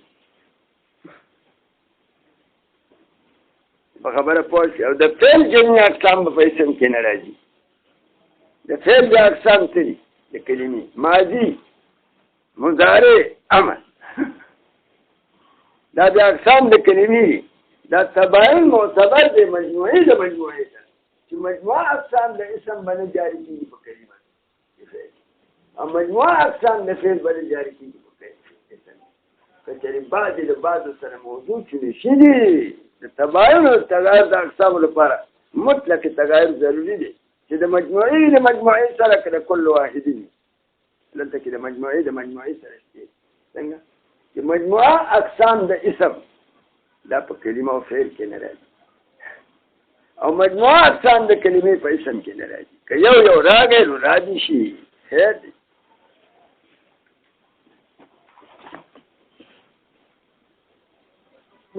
بیا شروع کړه په تقسیم د اسم کې په نسبت سره معنا خپل ده او د دې اسم نسبت د معنا تواخلین دا تقسیم کې له عدت اقسام. دا اسم تقسیم کې یو څو اقسام ته مجموعه تختص بالاسم چې دا مجموعه خاصه ده په اسم پورې. دا مجموعه د اقسامو په اسم پورې خاصه ده په فعل کې نه راځي او په حرف کې نه راځي. وإن لم تكن كل واحد منها مخصوصا اگر که دا ټول اقسام خاص دي په اسم یو شوبه جواب بل شان تم جوړیږي. هغه څنګه خو ما مخکې بله طریقه وکړه اوس یو طریقه بله ده. هلکه ته چې دا تقسیم دا اسم کوي اقسامو ته په اقسامو کې دا قانون دی چې اقسام به په مقسم پورې خاص وي او د مقسم نه په غیر کې نه موجود. او تا چې دا تقسیم وکړه مناسب د چا دی د اسم دی واحد المعنات دی او کثیر المعنات. د واحد المعنات تقسیم د کلی او جزئی ته او د کثیر المعنات تقسیم دی بیا او مشترک او منقول او حقیقت او مجاز. دا خو دا اقسام د اسم خو په اقسامو کې خدا قانون دی چې دا اقسام به په مقسم پورې خاص په غیر مقسم کې نه موجودي. او دغه اقسام د واحد المعنى او د کثیر المعنى لکه څنګه چې په اسم کې موجود دي دغه چې دا اقسام په فعل کې موجود. څنګه واحد المعنى اسم واحد المعنى اقسام تاسو خو کلی وجودي او که دا کلی او جزئی لکه چې په اسم کې راځي داسې دا کلی او جزئی په فعل کې هم راځي په کلمه کې. زه به درو ښیم چې یوه کلمه یو فعل به کلي او بل فعل به جزئی. لکه ضربه ووایي مطلق نسبت فاعل مخصوصه ته نه لري فاعل ما ته والی چې ویل کړي یو سړي کړي سړی نه معلومه دا ضرب کلي دی دا کلی دی. او چې کله تعین د فاعل پکې وکړي چې ضربه زیدون په دې فعل کې معنا مصدري د هغه مضاف شو زید ته په اضافت سره شی خاص دي دا جدي. یو ضرب مطلق دی هغه کلی دی د هر فاعل احتمال دی. یو ضرب مخصوص سره مسنده یا زید دی هغه جدي نه دی هغه دی کلی نو وکول دی وانه دا کلی او جزئی خو تا اقسام د چا خوړي د اسم واحد المعنى خوړي دا خو په فعل کې موجود شو او فعل خو مقابل د اسم دی. اقسام خو په مقسم پورې خاص دي دا قانون دی او کلی او جزئی خو په اسم پورې خاص نه دا په فعل کې موجود دي. لکه ضرب زید دا کلمه خاصه ده او ضرب مطلق کلمه عامه ده عام کلی او خاص جزئی. دارنګه دغه اسم کثیر المعنى اقسام تاخوی او مشترک او منقول او حقیقت او مجاز. دا په کار لري چې حقیقت او مجاز په اسم پورې خاصي ځکه اقسام په مقسم پورې خاصي او د حقیقت او مجاز خو خاص نه دي په اسم پورې ولی حقیقت او مجاز خو په کلمه کې هم راځي او په هر کې هم راځي. په کلمه کې څنګه حقیقت او مجاز راځي؟ ما اوس جوړ نه کړل چې ضربه زیدون وایي د ضرب نه اراده کې رښتیا ضرب، قتله زیدون وایي اراده کې چې قتل اصلي حقیقت چې که ضرب شدید په اراده کې نو مجاز. خبره پوه شو؟ په کلمه کې هم اقسام د کثیر المعنی د لفظ اسم کثیر المعنی موجود او دا اقسام تخیل اسم اقسام کو مقسم پورې خاص دا شوبه جوړه کړه. لراغه جواب وکړو چې ټیک ده اقسام په مقسم پورې خاص خو خصوصي عام دي چې په اعتبار د مجموعي سره که په اعتبار د کل واحدین سره. او دلته کې دا کافي ده چې دا مجموعه د اقسامو د اسم په اسم پورې خاصه ده. دا مجموعه د اقسامو د اسم په فعل او حرف کې نه راځي. هر کوم حقیقت مجاز کېږي. ولې؟ لفظ ذکي چې په ظرفیت کې مستعمل شي نو حقیقت چې په معنا د اعلی کې مستعمل شي نو بیا مجاز. خو په اقسامو د مقسم کې جواب داسې وکړه دا ضروري ده چې اقسام به په مقسم پورې خاص شي. نو مجموعه د اقسامو که په مقسم پورې خاص یې که نه بعضو پورې خاص کل واحد خاص تعمیم دی پټ. او دلته کې دا مجموعه د اقسامو د اسم په اسم پورې خاصه ده په فعل حرف کې موجود دي که بعضې موجود شي موجود دي شي. اوس دا اسم چې په اعتبار د ټولو اقسامو سره واخلي ټول اقسام یې څه دي د اسم؟ یو واحد المعنی دی واحد المعنی کلی او بل کثیر المعنی دی. کثیر المعنی مشترک دی او منقول دی او حقیقت او مجاز. او د دې اسم دا اقسام چې مجموعه واخلي نو مجموعه په اسم پورې خاصه ده. دا مجموعه په فعل او حرف کې نه ده موجود. اگر که بعضې اقسام د اسم په فعل او حرف کې موجود دي نه وي خو مجموعه د دې اقسام په اسم پورې خاصه او دا مجموعه د دې اقسامو د اسم په فعل او حرف کې نه موجود دي. بس دقه قدر کافي. جواب یې وکړه.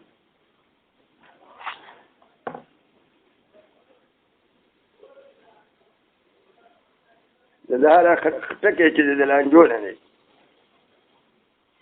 تقسیم یې وکړه د اسم په نسبت سره معنا خپلې ته او تقسیم یې چاته وکړو یو څو اقسامو ته چې مجموعه د دې اقسامو د اسم تختص بالاسم وان لم يكن كل واحد منها اگر کني دي هر واحد د اقسامو د دې اسم نه مخصوصا بالاسم. اوس وروسته د اسم تقسیم چې کوي جواب خو یو واحد المعنی ته کوي او کثیر المعنی ته کوي. دې ځای کې څوک سوال کوي چې د اقسام د واحد المعنی دا مقدم کړي په اقسامو د کثیر المعنی باندې. د په اسم کې هغه تقسیم کثیر المعنی ته دی ولې په واحد المعنی نه مخکې کړو؟ عکس به دې کړو. د واحد المعنی اقسام دې مخکې کړه. څنګه؟ وداسې دي چې اسم مخالي نه یا به واحد المعنی یا به کثیر المعنی. لکه واحد المعنی بیا به خالی دی یا په دې معنی واحده کې اعتبار تشخص شی نه جزئی دی یا به نه شي نه کلی. دا واحد المعنی دی مخکې کنه روز ته په بیا څه وي که معنی ډېرې نو بیا به خالی نه یا به هر معنی موزون له وي نو مشترک بدون تخلل النقل یا به تخلل د نقل شي نامنقول دی.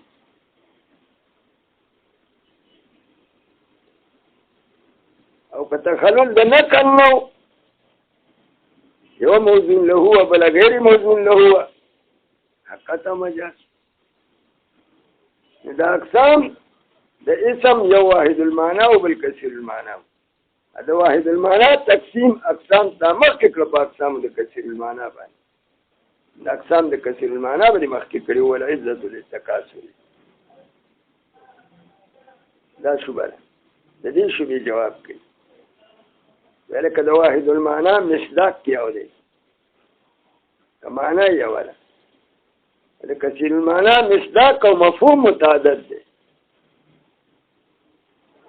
او واحد قبل المتعدد طبعا نه مقدمه کو وضعا و بحثا چې موافقت وزیر شي دا ضروري نه ده چې عزت په هر ځای کې تکاثر لري او کثیر به مقدم کی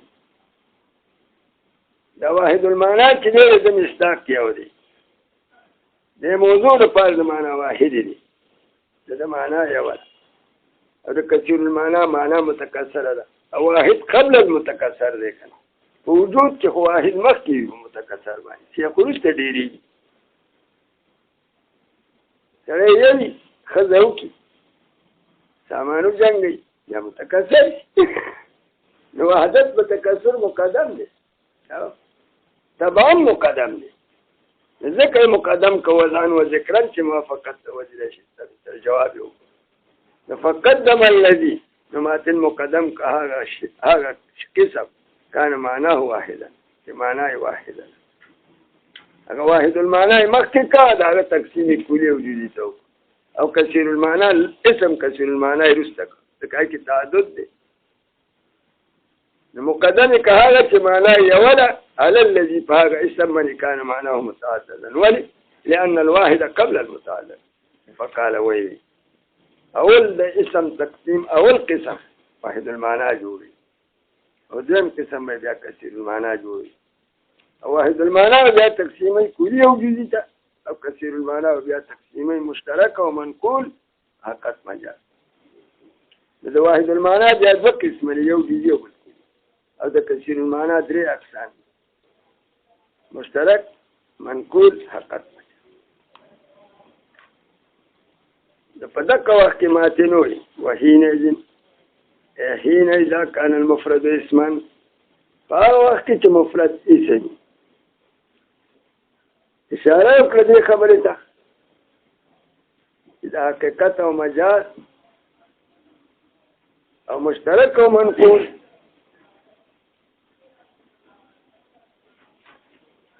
کلی او جزئی او کثیر المعنى کی مشترک او منقول او حقت مجاز دا تقسیم په اسم کې دا اقسام د اسم دی مقسم اسم دی مفرد مطلق نه دی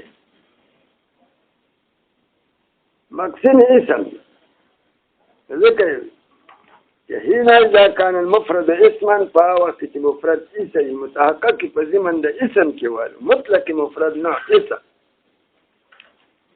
دا اقسام د اسم اما ان يكون معناه واحدا یا بل د اسم معنا یوي او کثیرا یا بل د اسم معنا ډیری وذا واحد المعنى تقسيميه فإن كان معناه واحدا فمعناه يوا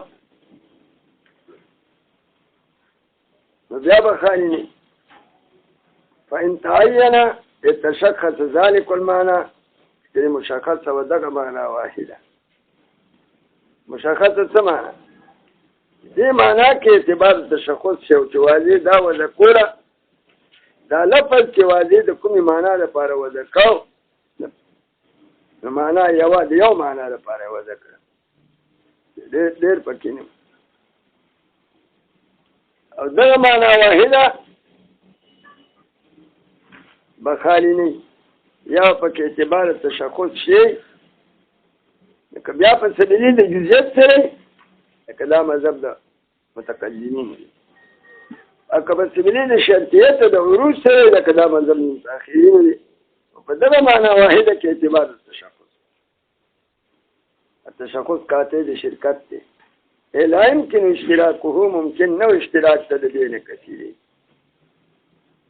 فهو جزئينا دا جزئي خبره پوښ دا جزئي په دې جزئي کې بیا شرط دی جزئي بکره کمانا یو وان فإن تعین کمشخص و دا معنا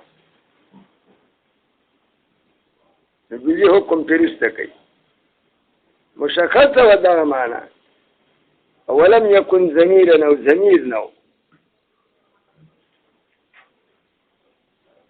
واسم اشاره اسم اشاره نو ومعهود نو معهود نو مراد معهود نو معرب بلا من احد مثالونه کوي كأنت لك لفظ انت شو ده مثال لضمير شو وهذا لك لفظ هذا شو ده مثال لاسم اشاره شو والرجل لك لفظ الرجل شو ده معرب بلا من احد شو لك لفظ معناه یوه او په دې معنا واحده کې اعتبار د تشخص شی نو دا جزئی ده او شرط پکې دی اوس چې معنا واحده کې اعتبار د تشخص شی تشخص پکې معتبر و نو دا جزئی ده دې تعلم وي په اصطلاح ده نوحاتو کې او جزئی ورته ویلی شي په اصطلاح د منطقیانو خو دې کې بیا یو شرط دی چې دا معنا مشخصه او دا تشخص معتبر په معنا موزون له کې خو شرط پکې داري چې ولم يكن ضميرا ضمير نو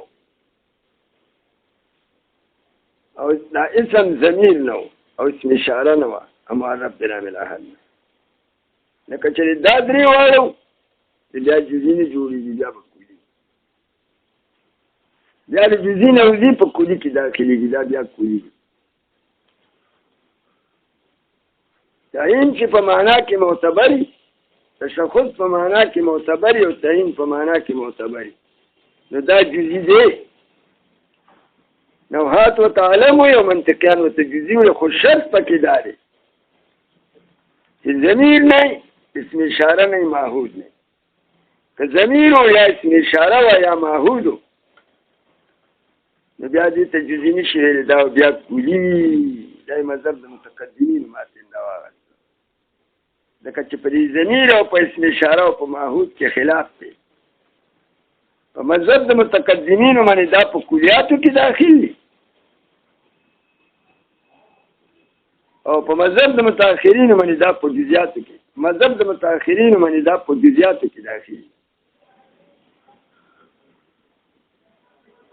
او متقدمین وایي چې دا کلیات متقدمین ورته کلیات وایي او متأخرین ورته جزئیات وایي متقدمین ورته کلیات وایي او ماتن په متن کې د متقدمین مذهب خوښ کړ دی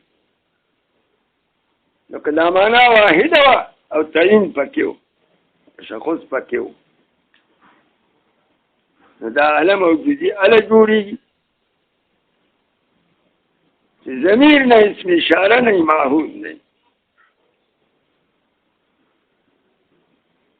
که ضمیر و اسم اشاره و معهود اگر که تعین او تشخیص پکې معتبر و خو بیا جزئی نه دی دا کلیات د مذهب دلته کې خوښ کا د متقدمینو په نسبت اسم اشاره او ضمیر او معهود دا په کلیاتو کې داخلي او د متأخرینو په نسبت دا په د متقدمینو په نسبت دا کلیات دي او د متأخرینو په نسبت دا جزئیات دي او د متقدمینو مذهب راواغستې ماتن د متقدم په نسبت دا کلیات دي نو د تعریف د جزئی نه ویست دا جزئیات دي خو شارع بیا په شرع کې د متأخرینو مذهب خوښوي ضمیر او اسم اشاره او معهود د ماتن په نسبت په کلیاتو کې داخل دي نه د جزئی نه ویست ولیکن د شارع سے په نسبت دا جزئیات چې د دې استل نه دي پکار دا په جزئی کې داخل دي او ماتن په متن کې د متقدمینو مذهب خوښ کړ دی دا د جزئی نه استل په کلیاتو کې داخل کړي او د ماتن د شارع په نسبت دا جزئیات دا اختلافي مسله ده اوس را روانه په خپل ځای ته بیانوم ولکه ګرانه مسله ده د وجب باندې بنا ده. فإن تعین که معنا یوه وه د اسم معنا یوه وه. اوس به ګورو فإن تعین تشخص ذلك المعنى که مشخصه و دا معنا. مشخصه څه ته وایي؟ تشخص پکې مرعي و، که بیا په سبیلي د جزئیت سره مرعي و، که په سبیلي د شرطیت سره مرعي و، چې تشخص پکې و. لا يمكن اشتراكه ممکن نو اشتراک ته د بین کثیرین، ځکه تشخص پکې دی او تشخص قاطع د شرکت دی. وهذا الانقسام لا يختص بالاسم، وإذا انقسام خاص نه په اسم پورې، الذي يكون معناه واحدا، چې معنا یې وي. دا تقسیم خو په اسم واحد المعنى پورې نه دی خاص. ولې؟ لأن الاسم الذي ذكر اسم يكون معناه كثيرا، چې معنا یې کثیر دی. يجري هذا الانقسام فيه ايضا، دا تقسیم په حال کې هم راځي. د دې اسم چې دې تقسیم کوي، اول تقسیم واحد المعنى کثیر المعنى ته کوي، او بیا د واحد المعنى تقسیم کوي کلی او جزئی. نو دا قانون چې اقسام به په مقسم پورې خاص، دا کلی او جزئی به ګوري په واحد المعنى په اسم واحد المعنى پورې خاص. مشارع په اعتراض کوي چې دا کلی او جزئی ته د اقسام د اسم واحد المعنى جوړای، دا خو په اسم واحد المعنى پورې خاص نه دي. دا کلی او جزئی خو په اسم کثیر المعنى کې هم راځي. او که کوم اسم چې کثیر المعنى دا اقسام وروسته را روان دي، مشترک او منقول حقیقت مجاز. او دا کلی او جزئی چې اقسام د اسم واحد المعنى ته وایي، دا خو په اسم واحد المعنى پورې نه دي خاص، دا خو په اسم کثیر المعنى کې هم راځي، ځکه مشترک قسم د کثیر المعنى دی. اب کلی او جزئی پکې جاری کېږي. دا اعتراض کوي. لکه زه درته ښیم چې اسم به یو کثیر المعنى به او کلی او جزئی به، لکه اسم مشترک شو. دا اسم مشترک کلی هم جوړېږي او جزئی هم جوړېږي. اسم مشترک یو جزئی لکه څنګه به، لکه لفظ د زید شو.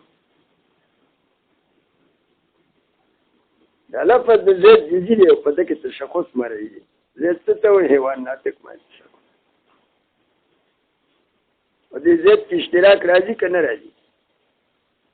مشترک خو اقسام د کثیر المعنى و، کلی او جزئی خو اقسام د واحد المعنى و د اسم واحد المعنى و.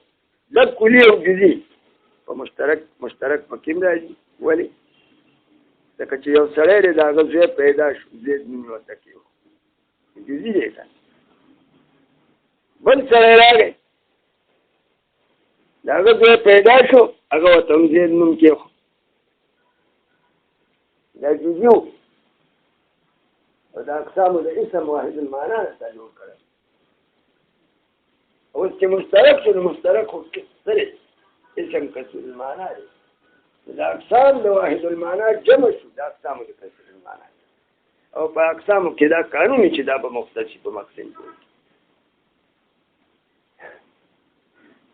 نو په کار دا دی چې دا کلی او جزئی په اسم واحد المعنى پورې خاص شي. دا خو په اسم کثیر المعنى کې جزئی موجود شو. زید جزئی دی او جزئی تا د اقسام الاسم واحد المعنى نه جوړ کړل، او د کې اشتراک راځي، کثیر المعنى سره جمع شو، اسم کثیر المعنى. بل لته خیر دا کلی قسم د اسم واحد المعنى وکړه، او مشترک قسم د کثیر المعنى دی، د اسم کثیر المعنى دی. او دا کلی د مشترک سره جمع کیږي. څنګه؟ یو اسم دی، دی به کلی وي او مشترک به وي. ابا څنګه؟ چې اسم یو کلی او مشترک لکه لفظ د جاریه دا جاریه لفظ مشترک دی په مابین د عامه او د سفینې او د کوكب اسماني دا یو معنا راواله چې د جاریه ونه شي د پاره د عامه او دا لفظ د عامه چې ته اراده کې دا عامه لفظ چې دا کلی نه اما کلی دی اما وینځي ته وایي وینځي د لاندې خو ډېر افراد جاریه و د شی نه یو د عامې لپاره بل د سفینې لپاره بل د کوكب لپاره هر یو دغه معنیونه کلی دی او کلی تا جوړ کړی اسم د واحد قسم د واحد المعنی او دا اوس په کثیر المعنی کې موجود شو په مشترک لفظ لکه دا مشترک چې دی کله مشترکي په مابین د داسې معنیو کې چې هره معنا د دغه معنی نه کوي نو دغه دی کې کلی قسم د اسم واحد المعنی او د جمع شو دغه اسم کثیر المعنی سره د مشترک سره جمع شو دا اعتراض شو کا قسم خو په مقسم پورې خاص دلته کې خو تخصیص راغلی دا اعتراض ته اشاره د جواب یا غزور جواب دی ګوره وهذه الانقسام لا يختص بالاسم الذي يكون معناه واحدا دا انقسام چې دی کلیه جزئی تکین لا مختص دی په هغه اسم پورې چې معنی واحد ولې لأن الاسم الذي يكون معناه كثيرا لکه هغه اسم چې معنی کثیره ده يجري هذا الانقسام فيه ايضا دا تقسیم پاکم جاری کی کما سنشیر الیه انفا لکه چې دې تما اوس اشاره کړل دا اشاره جواب ته شو لکه په اقسام د مقسم کې دا ضروری ده دغه اقسام په مقسم پورې خاص خو خصوص عام دي چې په اعتبار د مجموعي سره که په اعتبار د کل واحد او د دې واحد المعنی چې کوم اقسام دي چې کلی او جزئی مجموعه له دې دواړو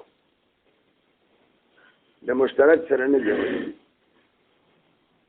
اگر کله یو سره جمع کیږي خو د مجموعه د مجموعي سره نه جمع کیږي بس دغه قدر کافي اوس یو مسله اختلافي د ذکر کوي وعلم أن المضمر واسم الإشارة والمعهود اختلف فيه ها بس كم هذا ذكران زيره لكن شديك تقسيم لوجه فقال ده وجه فسوق اسمه هذا اختلافي مسألة ده اسماء إشارات موصولات مضمرات شيء ده في مذهب المتقدمين ومن الكليات ومذهب المتأخرين ومن الجزئيات